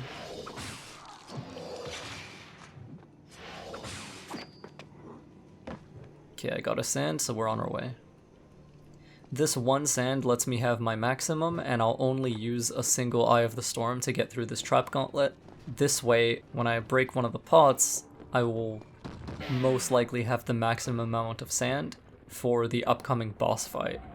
And this upcoming boss fight is probably the hardest thing in this entire game.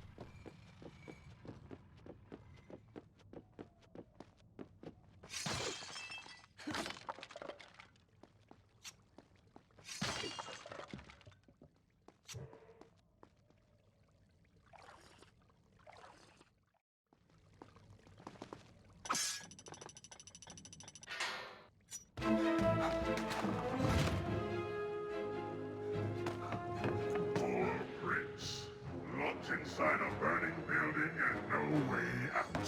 Too bad for you. Well, look at that. A trap. Do you see now what happens when you try to help other people? You die. Enoch is in here! It's going to burn! Help us! Please help us! Ah! Ah! Over here!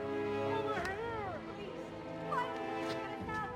Oh, Father, give me guidance. Lend me strength. Where have you gone? Father, gone. Wait, that's it! Where is the machinery that controls these conveyors? Quickly, please, there is not much time! Above us. The stairs are burned, though. You will never be able to reach it. Okay, so there's honestly not much to speak of in this puzzle. You have to get that huge statue of King Shahraman, the prince's father, to the gate, the locked gate at the other side, in order to crash through it. And this way you free both yourself and the trapped citizens. So first you want to start by running up his staff, or climbing up his staff.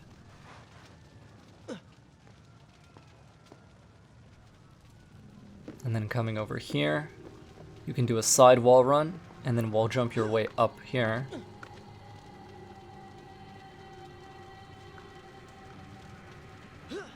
And this brings you to the machinery. I will probably have a post or something of the sort in the description, like a list, or even in the pinned comment, that kind of just gives you the sequence of switches and pulls you need to make in order to finish this puzzle. But other than that, like, it's just copy what I do, and it'll work.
tell you now and true. It is the Prince of Persia. That can't be. He's come back to us. It is good to see you safe.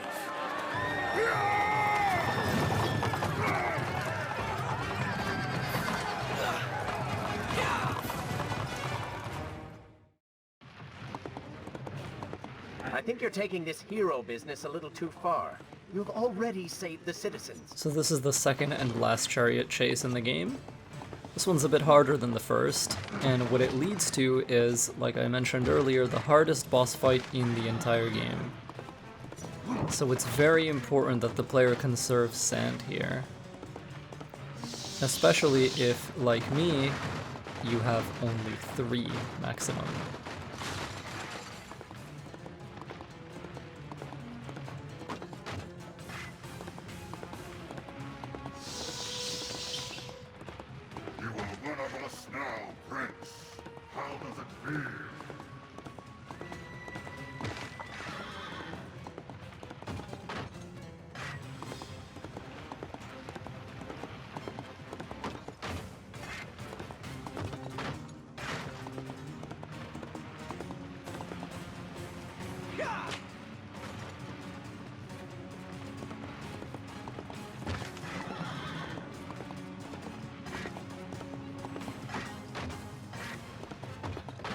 Just don't crash into obstacles head-on.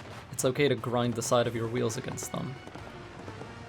And when enemies jump on your chariot, just stab them. It's as simple as that.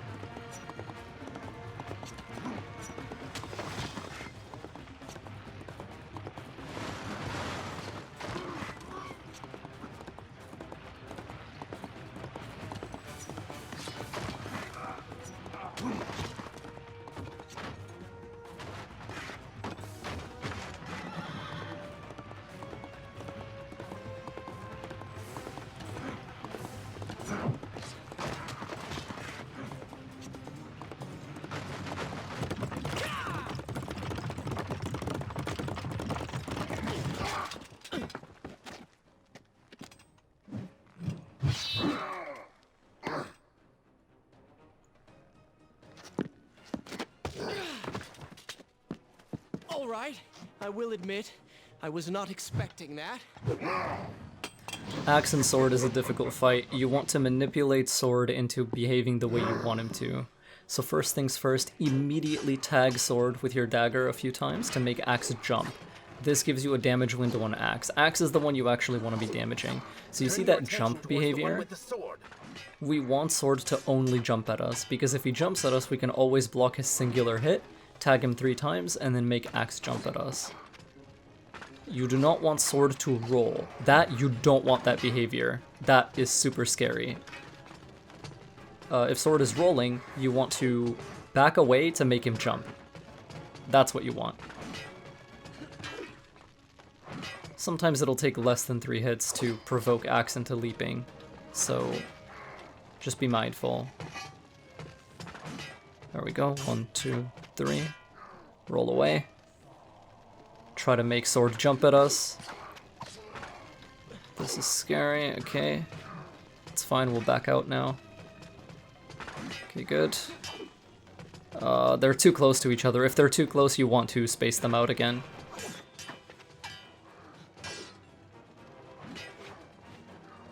Jump, good, that's what we want. And then we get the first of 2 speed kills.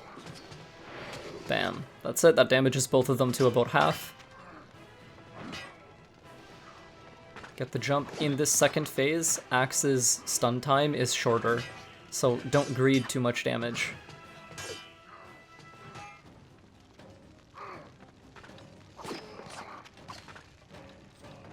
You don't want that roll, you want the jump. Good. Oh, he blocked me there, so that was scary. I'm not in a good position here. I'm gonna Eye of the Storm out of this, I think. Or no, I'm not yet.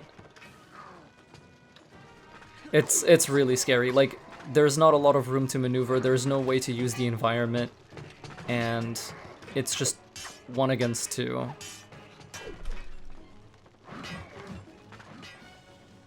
Okay. You want to keep them separated from each other as much as you can, basically.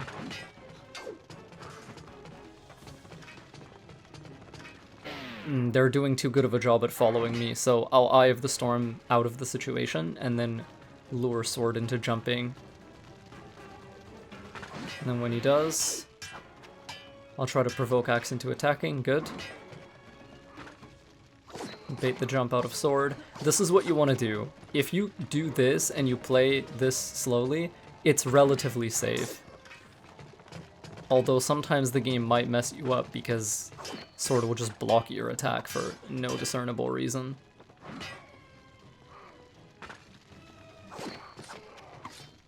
Get the second speed kill, and this should be it. Very scary fight. I promise I'm making it look a lot easier than it actually is. This fight is a nightmare, and a lot of players quit on it on their first playthrough.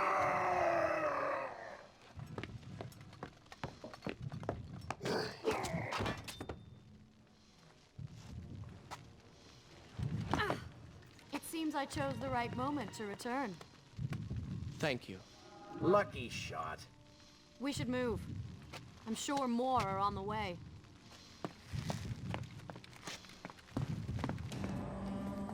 Be on your guard. I always am.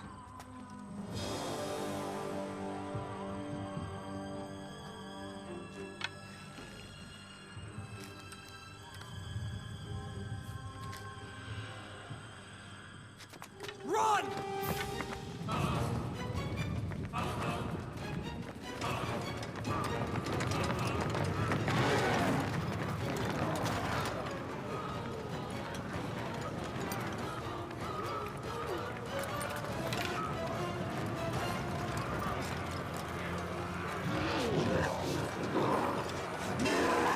All hail the Prince of Persia!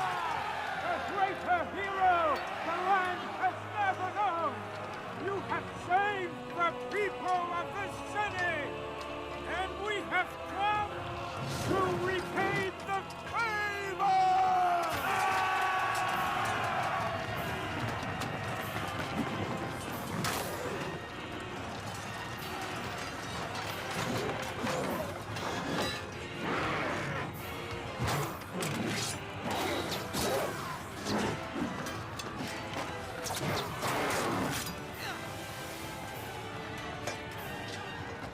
You cannot kill these creatures!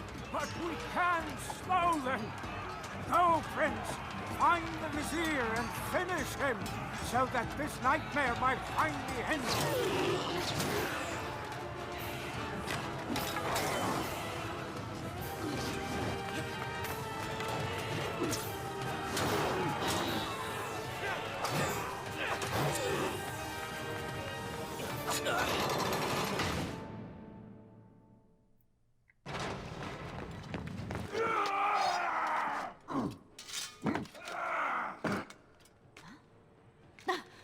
Separated again. I'll be with you soon. I need to find a way to We'll open transform this into the door. Dark Prince again, and this is such a horrible thing the game does. Right after a very difficult boss fight, it immediately puts you into a Dark Prince wave defense section against a bunch of enemies. We got, I think these are thralls, and we have enchantresses as well. So I'm gonna do the safest move I have, which is to hold the dagger tail button until the prince drags the enemy over, and then tap your dagger button to whip them upward, and that way it's a knockback and a knockdown. I'm gonna cancel my animation on the ground stab and basically just use Eye of the Storm as much as possible to knock enemies to the ground like this and deny them actions. And then whenever I can, or whenever it's safe, I'll also stab them when they're on the ground if no one else is close enough. That was a bit scary. I canceled my animation in order to guard that incoming damage. But yeah, these wall rebounds is what you want. The two guys in the back are standing still, which is both lucky and scary. And the reason why is because at least if enemies are coming toward me, it's pretty predictable, whereas if they're standing still, there's no telling when they'll, you know, wake up again, and that kind of unpredictability and that kind of chaos is typically not something you want on this kind of playthrough. But in any case, being inside slow motion is generally a good position to be in.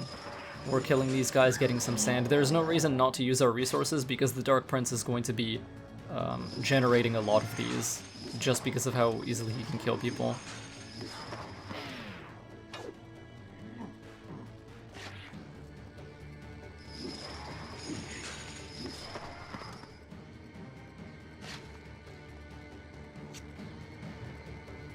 Never stop moving until the new ones spawn. They will generally drop down in the middle, but you just never know. Whenever there's a bunch of them, I'll run up the wall and hit triangle, Y, or E, depending on what controller you're on. It's triangle or Y for controllers, and it's E for keyboard by default. But that's basically the Dark Prince's version of the Blade Whirl, where, you know, he drops down and spins and kind of helicopter chops everything around him.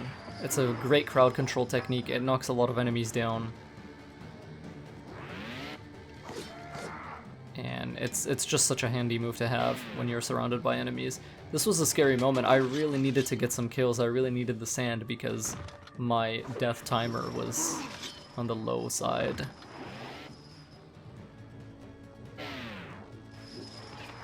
And that's it. Just stay safe, Eye of the Storm whenever possible. Use the spinning drop attack whenever you can. And when you're on the periphery, when you're on the edge of the battle, just drag enemies toward you and whip them.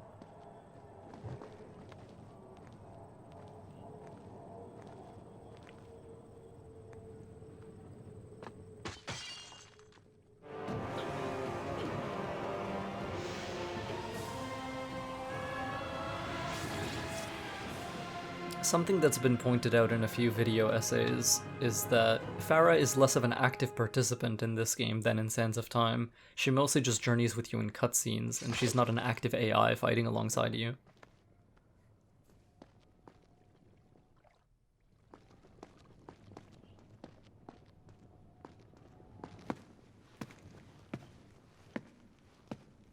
Incredible!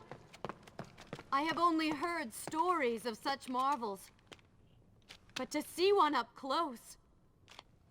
Is there not a similar device in Azad? This lift will bring us to the throne room. But wonder of wonders, it seems to have stopped working. I will try and return it to life. I do hope to visit Azad someday. This section involves climbing up and activating some switches to let Farah's elevator follow us.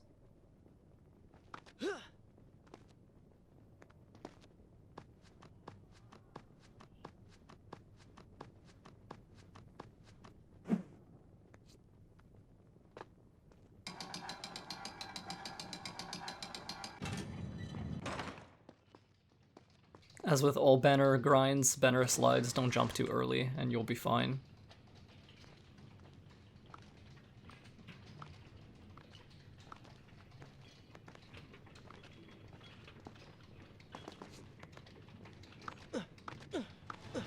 I'm just gonna block the one incoming hit. There's no need to Eye of the Storm there because there's only 2 of them.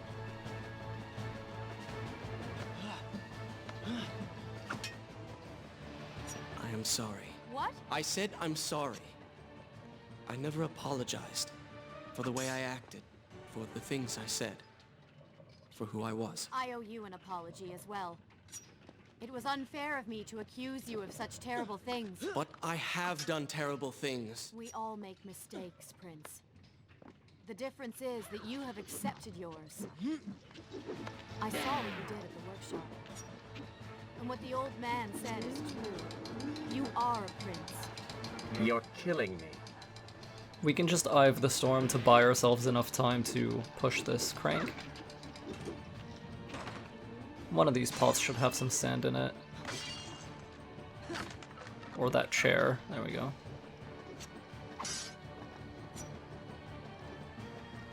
You call that fighting? No, Dark Prince, I call that moving like a G.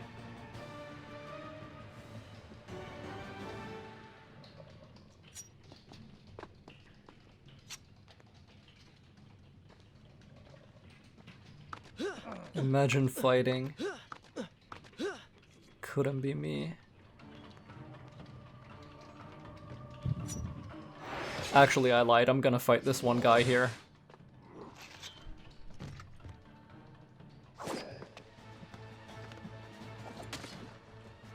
I don't even know why I did this. This is highly irresponsible.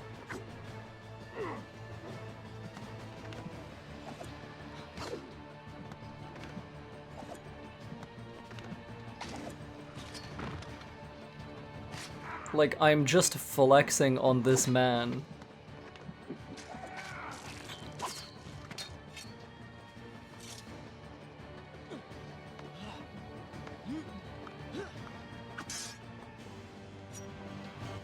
We're nearly there. Soon everything will be better. You seem a bit too excited about what is to come. No, Prince. You have simply forgotten your mission. That you do not share in my joy indicates as much.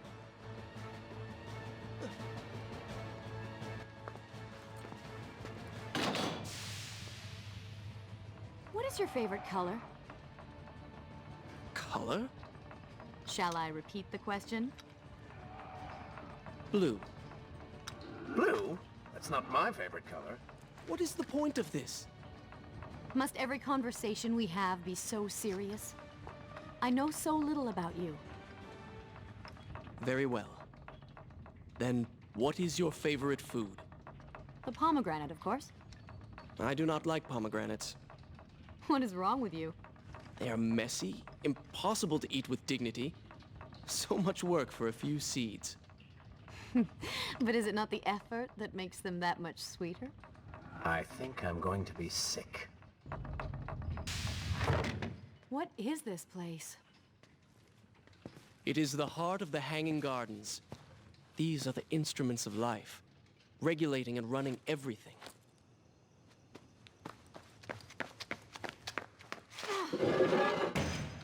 Prince!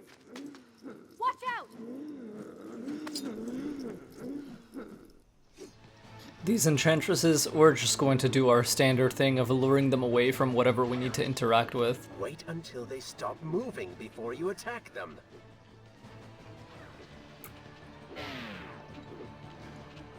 I have the storm here. Push this crank.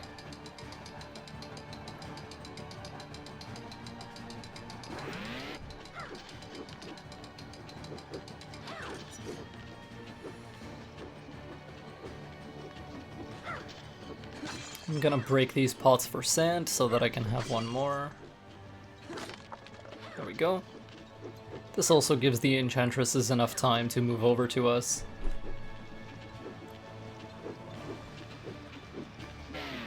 I'll Eye of the Storm again, and then once I come up here, we can just wall jump our way all the way to the top. If, for whatever reason, you end up bonking your head on the ceiling there, just keep doing the wall jumps back and forth until it moves away and you can proceed further up. That way you don't have to lure them away all over again.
It's so beautiful.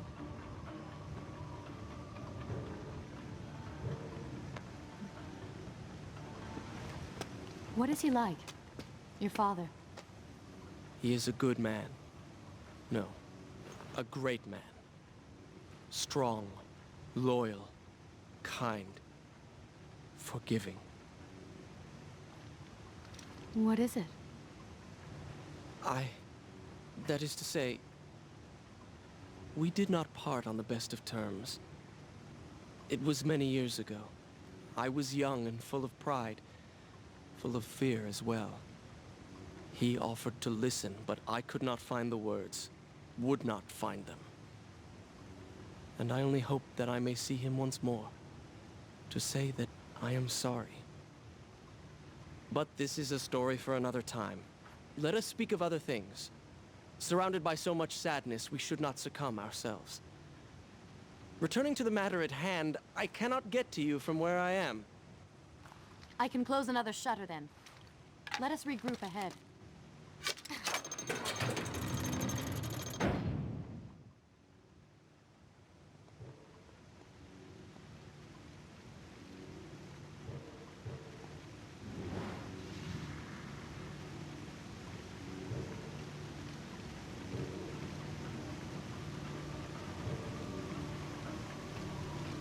The best thing to do here is definitely to take out the Sand Gate Guard first, or there are two of them.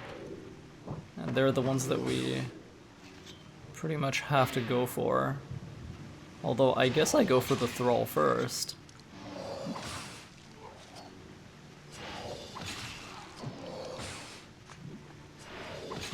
Okay.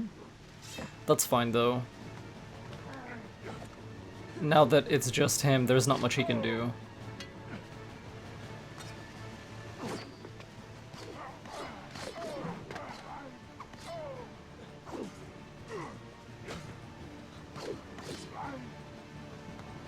This is a mandatory upgrade. If you don't get it, the next cutscene doesn't play, and the mechanisms don't activate to let you proceed. It doesn't really give us any powers though, just a sand tank. There is still no way for me to get to you. However, you can reach the throne room from where you stand, and I can pass through the greenhouse. This will certainly bring us to the same location. Be careful, Prince.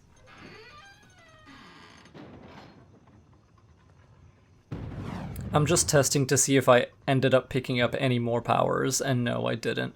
Also, the reason I did a mini rewind there is to make my UI update, because for some reason, if you haven't picked up previous sand tanks, it doesn't. So now my 4 are displayed. If there was a way to skip this and continue that didn't involve glitching, I probably would have done it, but I haven't really found a way to do that. Not that I looked very hard, but you know.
If you can dodge these traps without using Eye of the Storm, you're a god.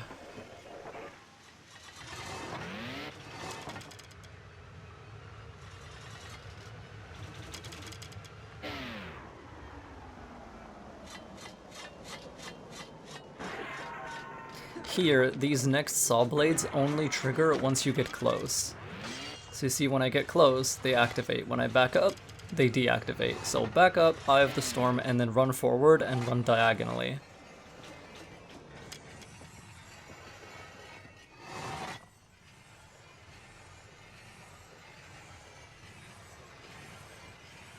This puzzle simply involves raising every platform as high as it'll go, without other platforms getting in their way.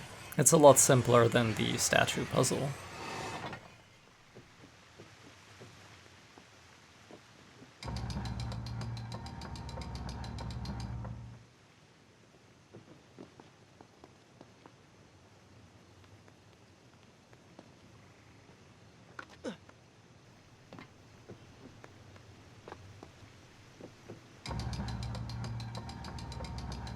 Basically, whichever platform doesn't have an overhang above it, you can move that one next.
The next area is the Well of Ancestors, and if the Twin Warriors boss was the hardest boss in the game, the Well of Ancestors is the hardest platforming section. Do not take another step. I am impressed you made it past my little welcoming party. Impressed, but also quite annoyed. You have robbed me of my strongest allies. It would be unfair of me not to return the favor. Farah will make an excellent queen, fit for a god. Although we will need to make some modifications. Let her go!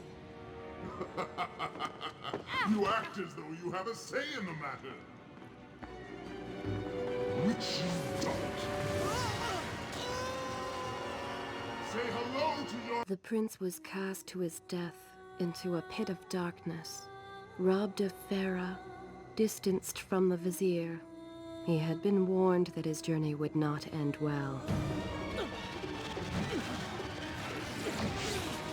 Ah, but do not be surprised. The prince's transformation saved him. Sometimes good can come of ill. Sometimes. Once again, you have denied us victory. How many times did I warn you that nothing good would come of pursuing that girl? We would not be in this situation if you had just stayed focused. Enough! All you do is taunt and insult me. I do not know what you are planning, but I know that I do not trust you. And I am ashamed that I ever did. I have nothing but noble intentions. I understand now what it means to be noble. And you are none of those things. You self-righteous bastard. I have put up with you for entirely too long. Be silent. Let me finish my task. And then we shall see what to do about you. Oh yes, I forgot who's really in charge. So yeah, at this point the Prince and Dark Prince are absolutely in conflict with one another.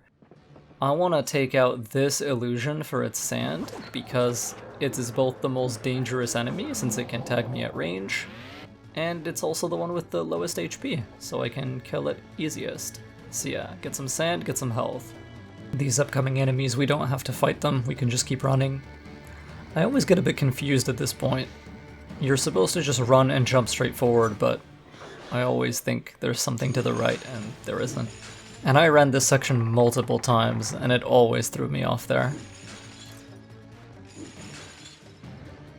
Fighting enemies, I would say, is typically a mistake, because they have enough health that you have to hit them enough times that it's just not worth it.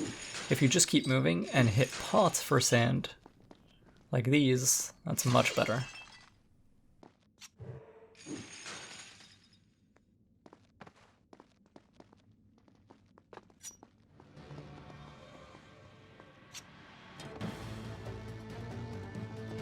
Listen, Prince, and look around. We are in a well. But do you hear water?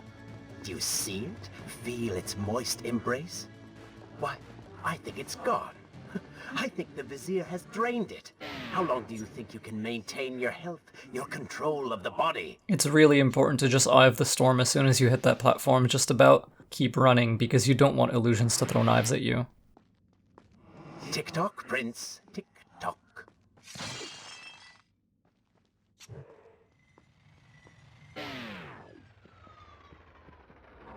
Feeling thirsty? Feeling dry? Oh, am I distracting you?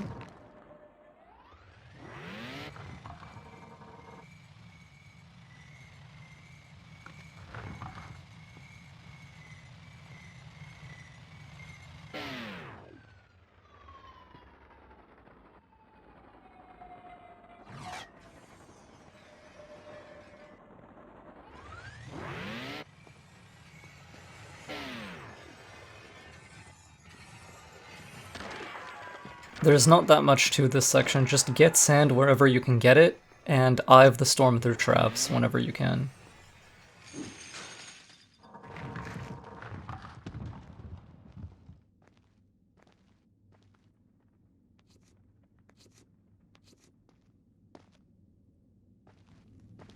Time is precious. Time is fleeting. Time is something you have too little of.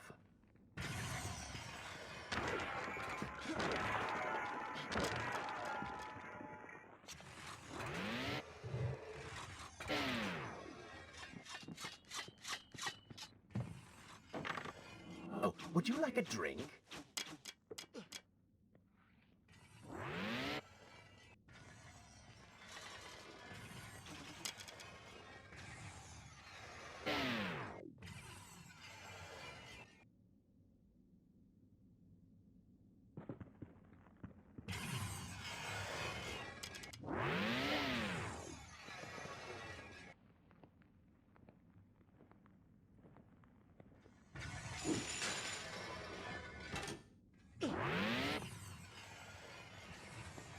We're really down to the wire here and we only have one sand left, but it'll be enough.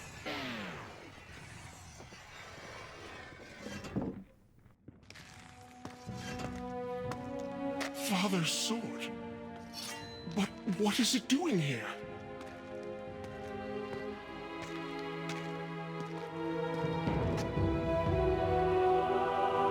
Oh, come on now. Did you really expect to find him alive?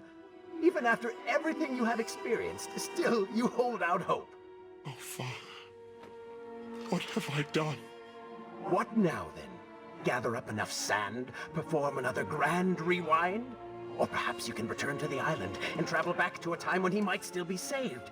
Maybe rescue a damsel in distress along the way. No! You are right. I have been like a child. Naive and arrogant. Always rushing to undo my mistakes. Never facing the consequences of my actions. no more. I accept what I have done, and all that it implies.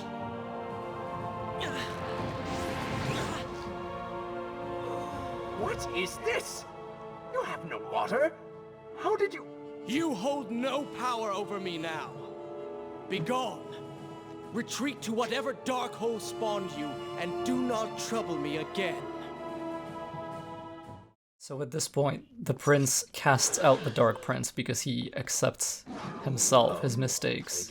These enemies, they are weak to light, and the Sword of the King generates light around you. Also, the Sword of the King one-hit kills pretty much every enemy.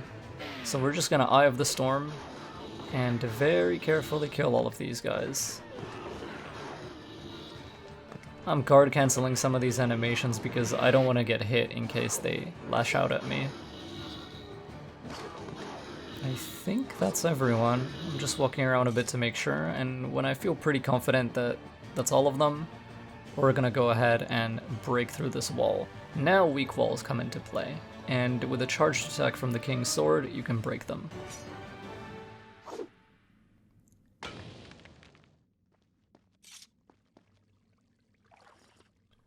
So now we have to climb our way out of the Well of Ancestors, out of this labyrinth. There are invisible enemies here, chameleons. If the prince draws his weapons, chances are there's one nearby. You may not be able to see these creatures, but you can still hear them. This is a bit of weird, like, non-canon stuff going on. The Dark Prince is still talking to us. At this point in the story, he shouldn't be.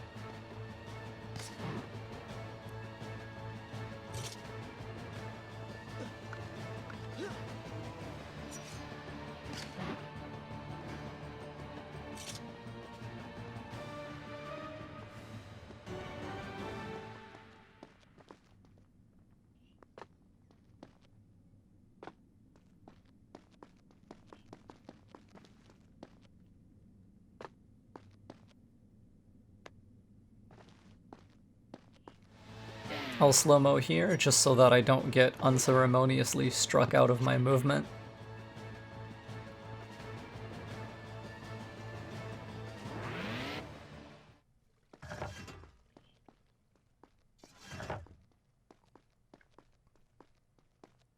You can just shortcut a little bit of climbing by jumping diagonally that way.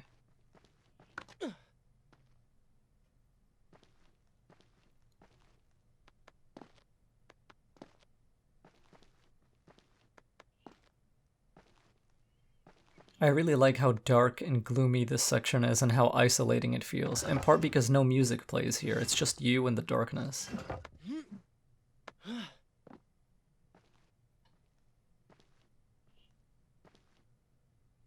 It's notable that this is basically like the deepest part of the kingdom, and you go from here all the way to the very top. It's just, this entire section is just a huge climb to the top of the Tower of Babel, which is where the Vizier rests.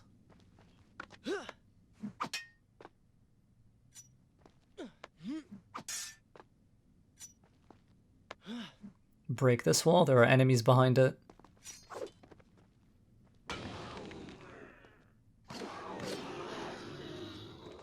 Nice. And so the prince's eyes had finally been opened to the true nature of his corrupt half. That cool and charismatic voice which once whispered in his ear. It had subtly encouraged our burdened hero to do wrong. But now, the voice was stilled. The prince's mind once more his own.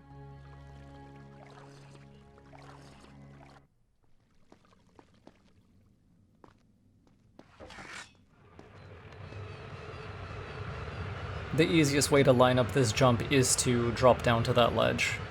Otherwise, you might accidentally angle yourself diagonally and things like that, and you don't really want that. After breaking this wall, you can bypass these enemies with Eye of the Storm.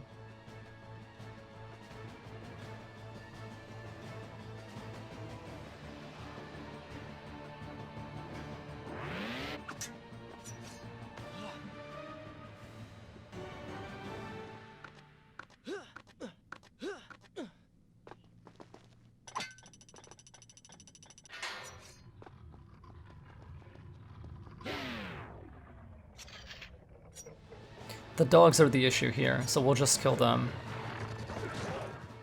Careful, these creatures seem to feed off the sands. Kill them before they steal any more from you.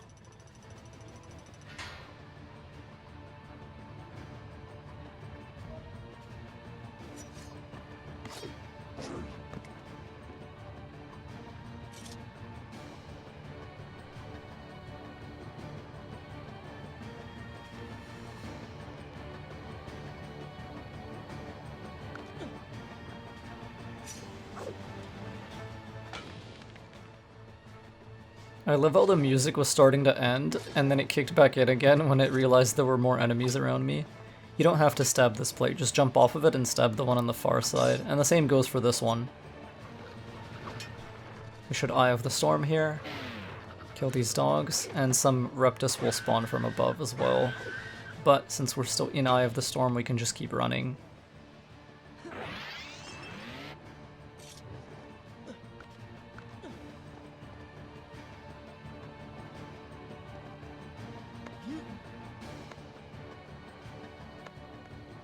Line yourself up right for this one.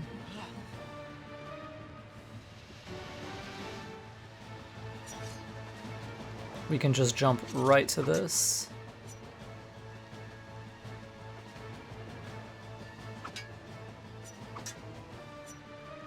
Save one sand. Always a good thing whenever you can do it.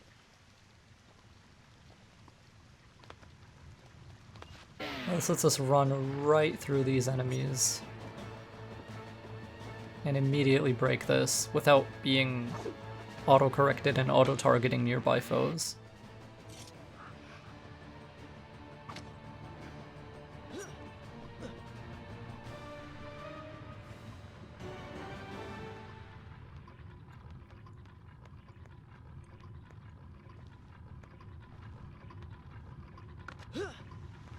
So this is a huge cave, but you can tell that it's also the foundations of the tower. Because there is architecture here. It's not purely natural environments. For this section, I sadly don't have too much advice. It's really annoying, and just pay attention to how these traps move and roll under them at the right time. Try not to move too soon and too quickly. And because that's such a problematic section, once you do pass it unscathed, don't try to be a hero, just Eye of the Storm this one as well. Like, there is no reason to take that kind of risk.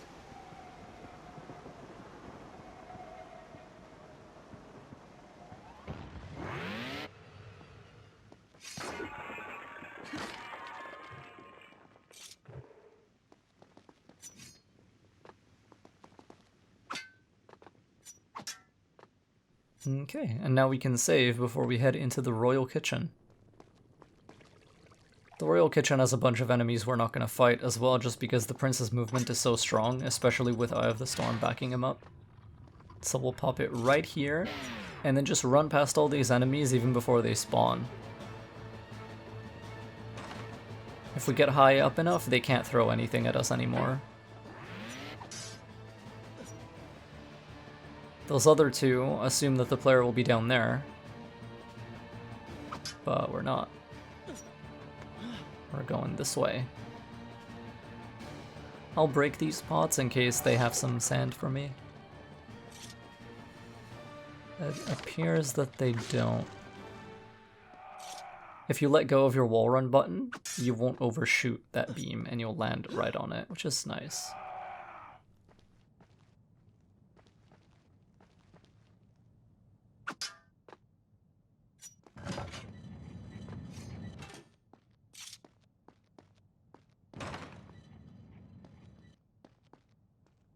There's a safe fountain here, but there's another one right after, so there's really no reason to do that. I mean, unless you're very afraid of this platforming section, which you shouldn't be, it's really easy.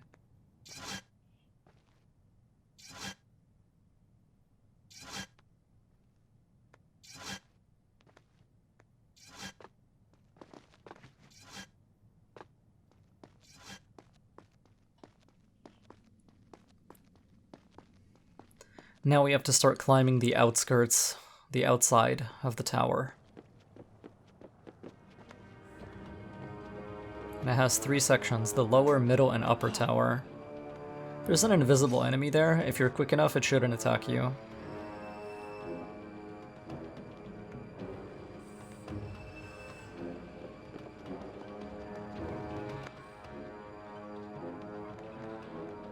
I don't know if it's just me, but I kind of hate the music in this section. It's like the one place in the game I regret not turning the audio off. The music, I mean. I'm gonna run over here. There's no real need for stealth kills anymore because we have a sword that just like ruffle stomps everything.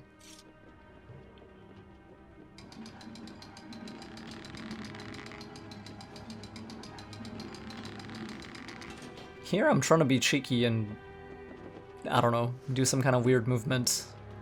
As if the Prince of Persia speedrunning community wouldn't have already discovered all the different ways you can bypass this section. I don't know. Don't worry about it. Here I'm gonna corner so that I can jump diagonally this way, and that way hopefully they won't hit me as much. Which seems to be a good decision. I love that you can jump diagonally on beams and ledges and stuff. It's so good. Okay, got this guy. Put him down for good. Turn this crank. A few of these tower puzzles involve bringing blocks upward so that you can stand on them, or so you can use them to weigh down different objects. There is a skip here that isn't actually a glitch, but I'm not gonna risk doing that.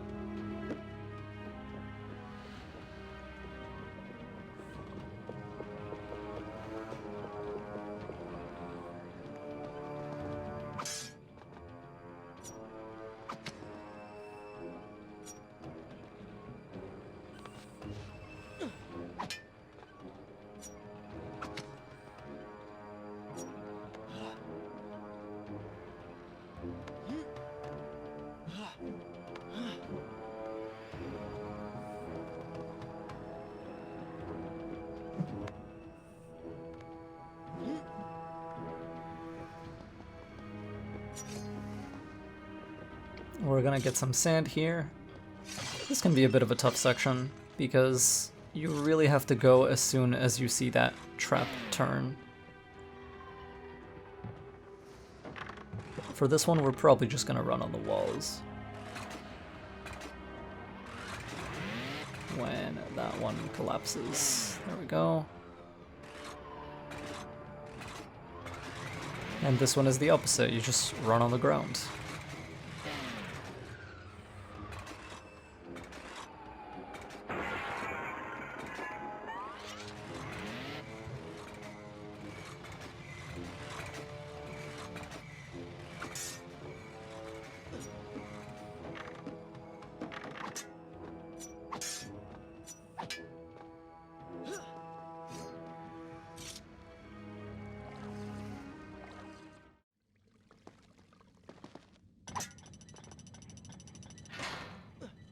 Don't bother fighting these enchantresses, they can't do anything to you.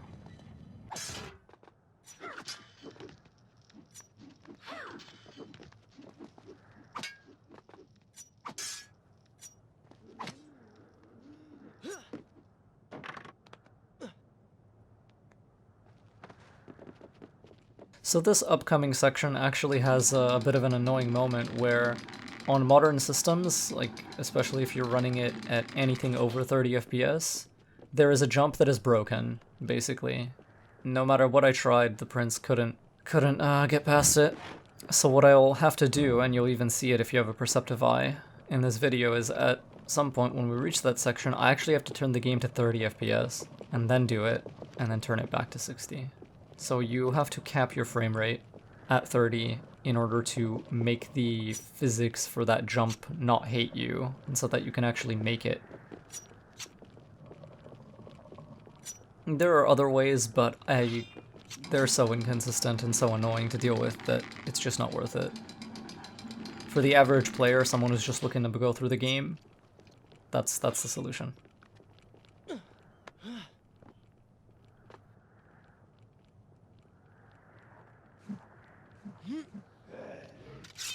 sword this guy. I know there's usually a chameleon here, but for some reason I can't find it now. So I'll sword these guys. I'm looking for this enemy. Oh, I see it. There it is.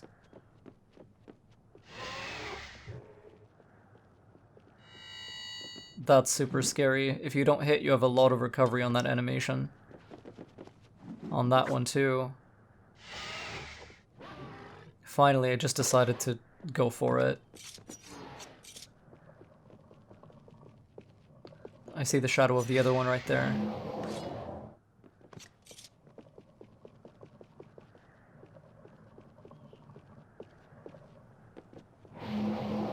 Where's the last one?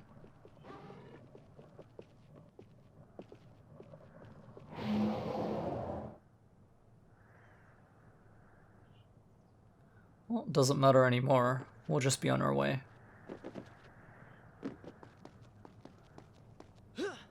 I checked backwards off of this.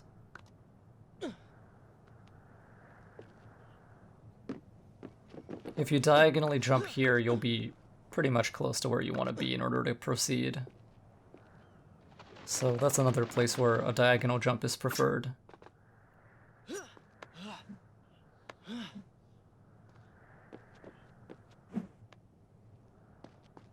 This trap gauntlet is one of the tougher ones.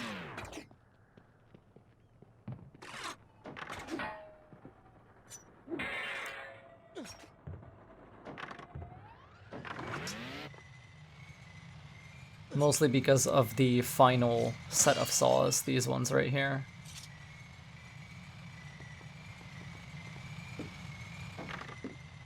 You can just directly jump off of that. Here we'll wall run over the blade trap, and then jump, turn off Eye of the Storm, and keep moving.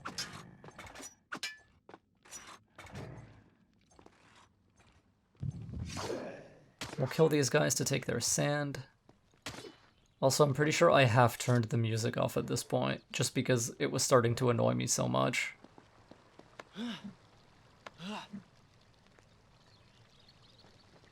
It's these weird, discordant, like, I don't even know what to call them, like trumpets or something. I don't know. It's so annoying. If you like it, I'm sorry. I'm standing in that spot to bait the Enchantress above me, so not this one that you see here, but the one on the platform above, to get away from my entry point, basically. Like the point at which I stand onto the platform. So you'll see what I mean in just a second here.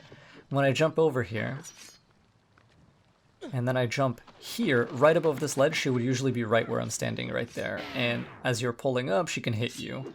But if you stand at that spot that I showed you, where the little slope is, then she will come in that direction, and when you're pulling up from that ledge, she won't be there. So it's just a lot safer to manipulate her positioning that way.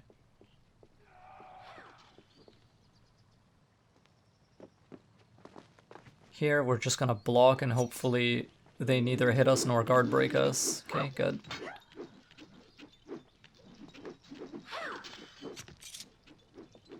Eye of the Storm is highly recommended here.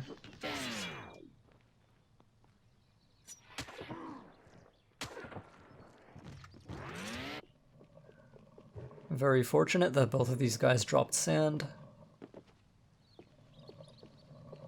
So coming up is that jump. It's a shutter jump that if you're playing it higher than 30 FPS, the game just hates it and doesn't know what to do, and it aligns you the wrong way, and you can just never make that jump. There are players who can do it at 60 FPS, but it's so finicky. You don't want to risk that kind of thing on a no damage run, especially if you're also doing no rewinds like me. So here, we'll switch to 30 FPS. You can see the cut there. We'll jump off the shutter, get on here, and then we'll switch back to 60 once we reach the next save fountain, which is not far away. It's just like a minute away. Well, Eye of the Storm here. I wanted to roll, but my inputs weren't clean, so we jumped straight up instead.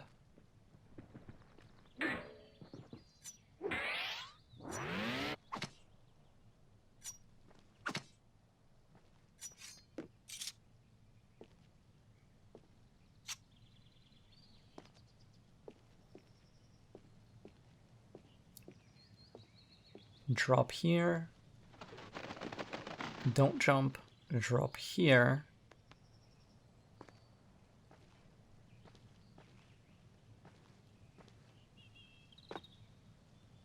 And drop here.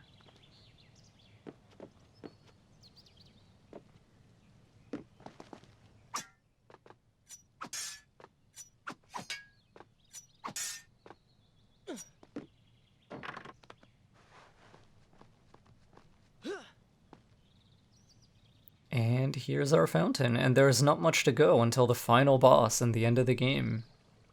Hope you're excited.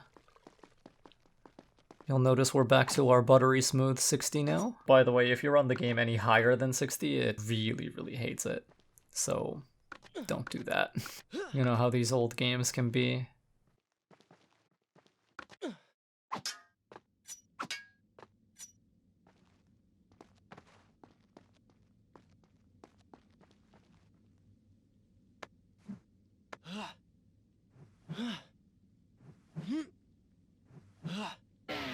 I'll Eye of the Storm here to give myself enough time to move on these retracting and ejecting platforms. Here you can just run straight up here, and then wall jump until you grab the bar. Can skip some platforming. Very handy. That's a trick from the No Major Glitches speedrun, or maybe even the any %, but I wouldn't know because I haven't actually watched that one.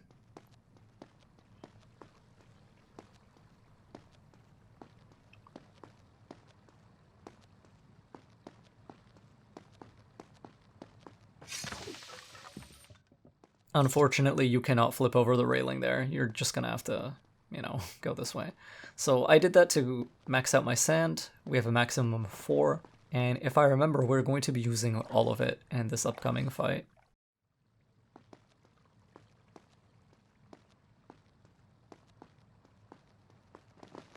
Tick the switch, listen to Kylina's monologue, and we're ready for the end.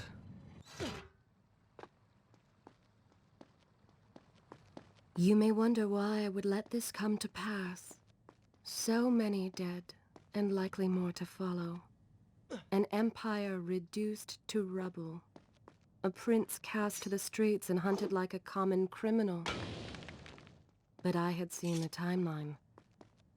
And of all the outcomes laid bare to me, this one held the most promise of them all. For the prince would have an opportunity to set things right. Watch now. See the thing of which I speak.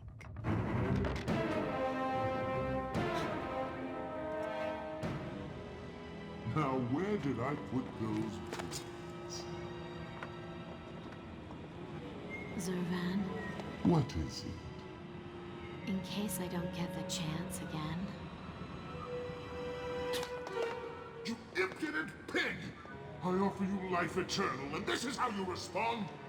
Oh, I shall enjoy changing you. Hello, Prince. Not quite the homecoming you expected. Okay, so first thing you want to do is let him charge at you like that and roll away from it. Every time you do that 3-hit combo on him, he will try to hit you with a side claw swipe. Dodge the debris he throws. Bait out his first attack.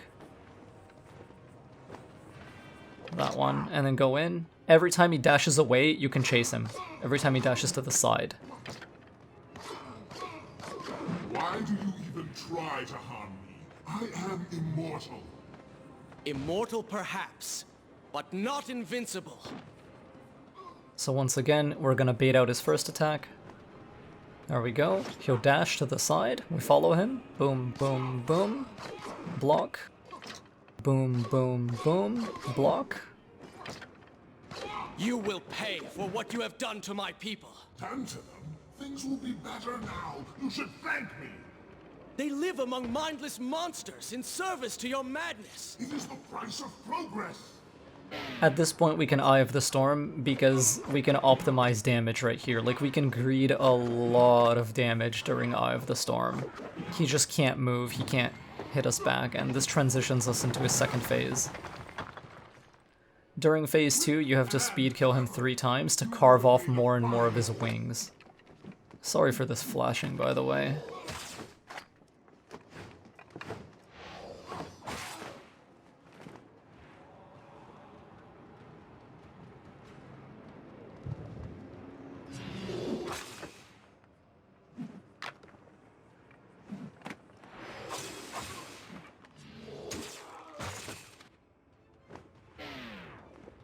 I accidentally flex on this dude here because I hit my triangle button way too early, so I just do a fancy twirl.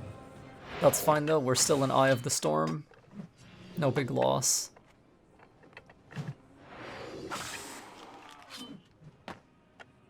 And this transitions us to Phase 3. Now during Phase 3, he will shoot energy blasts at you, and the way to avoid them is to keep moving. But you can also use Eye of the Storm tactically. So for example, right here, I know I have to stall on this bar, so I use Eye of the Storm there. Because yeah, you see, he did shoot at me there. And since we're in it still, we can keep moving.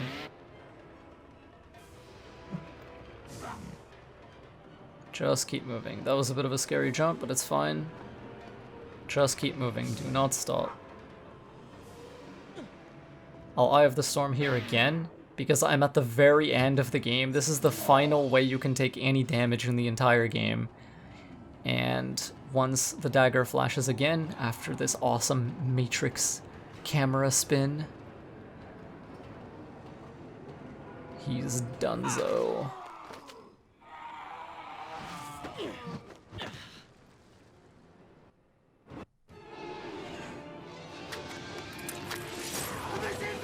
What the dagger promised!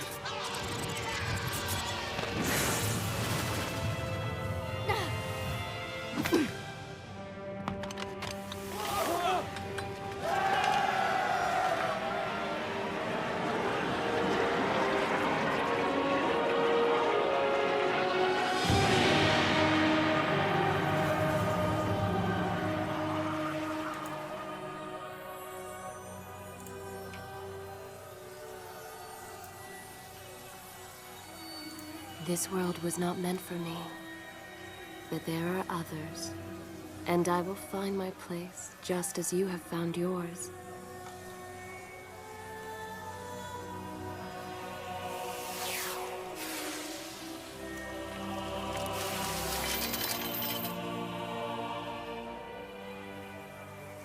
Be free now, Prince.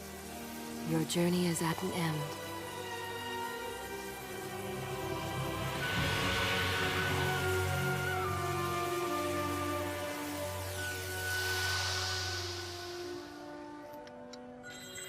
What is it?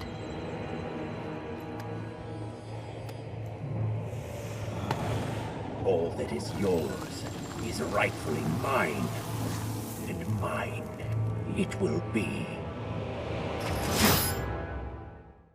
This is our final opponent, ourselves, the Dark Prince. There is no way to take damage What did you anymore. expect? That when you slew the Vizier, I would simply disappear? Oh, but you are so blind. Your rage, your pride, your selfish ways, they gave me form and substance. Even with the sands gone, I have the strength to remain. And with the Vizier gone, I can take your place and rule the kingdom. And there is absolutely nothing you can do about it. And thus we enter the mental realm. Even if you fall off the edge of the world, or like the bottom of the world, you don't take damage.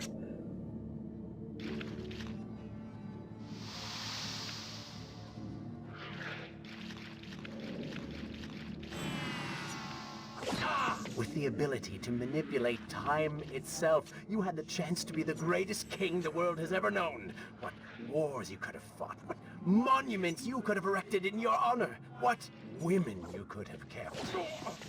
But you failed me, Prince. You grew soft and sympathetic. My attempts to convince you to seek glory fell on deaf ears. So I bided my time, waiting for the proper moment to strike.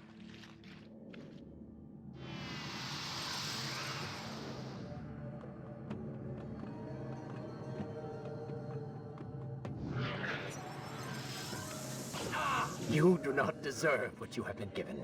Control of the world's greatest empire. With the power at your command, you could rule the world. You have squandered it, Prince. I would do it justice, and so it should be mine. You are just a parasite! You deserve nothing! But don't I? Have I not earned it? Do you think you would be here now if not for me? How many times did I save you? How many times did I unblock your path, take down your enemies, remind you of your mission, while all you did was cry about your father, and Kylina, and Farah, how everything bad always happens to you? Boo-hoo, Prince! Your words are empty, have always been empty. You are just a desperate, selfish spirit. You see, like, you don't even reset, you just appear at the top of the world. It's like Pac-Man.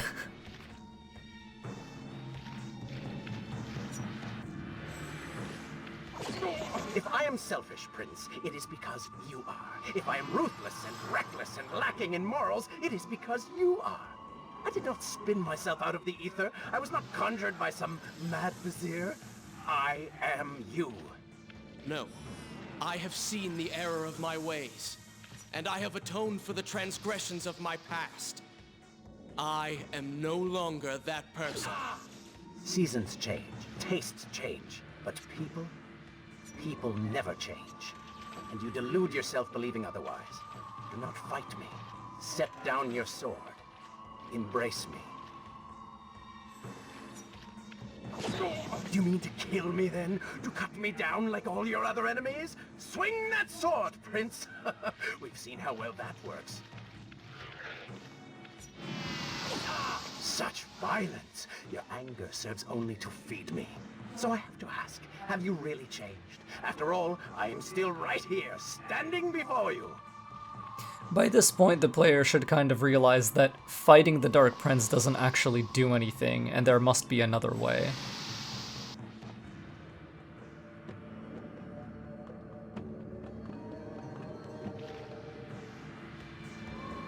Prince, leave this place. It reeks of sadness and cruel intentions. You must not chase this shadow. Turn away. Wake up. I will lead you. Here we can see the two thrones. The throne on the left is the Dark Throne, and the one on the right is the Light Throne. Just a little bit longer, Prince.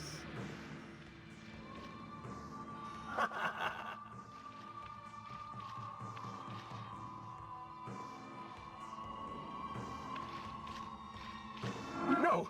What are you doing? Do not ignore me!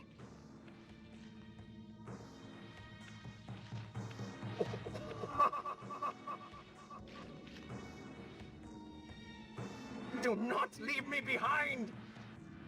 No! Wake up. Wake up. Farah? Are you all right? I think it's finally over.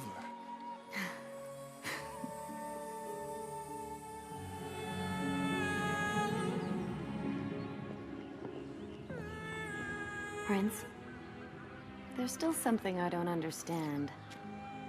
How did you really know my name? Most people think time is like a river that flows swift and sure in one direction. But I have seen the face of time, and I can tell you, they are wrong. Time is an ocean in a storm. You may wonder who I really am, and why I say this. Come, and I will tell you a tale like none you have ever heard. So that has been Prince of Persia, The Two Thrones. Thank you so much for watching. I hope you enjoyed hanging out with me, checking out my gameplay, seeing this amazing ending to the series, honestly. When I was younger, I thought this was one of the best endings to any series, any trilogy of games. And I still feel that way. It's just what a great way to tie it all back to the beginning and end of Sands of Time. He was telling her this story, like, the whole time. So yeah, thank you so much. Hope you had a good time. And I will see you all in the next video, whatever that happens to be. Have a good time of day, may fog shroud you, and may the night keep you safe.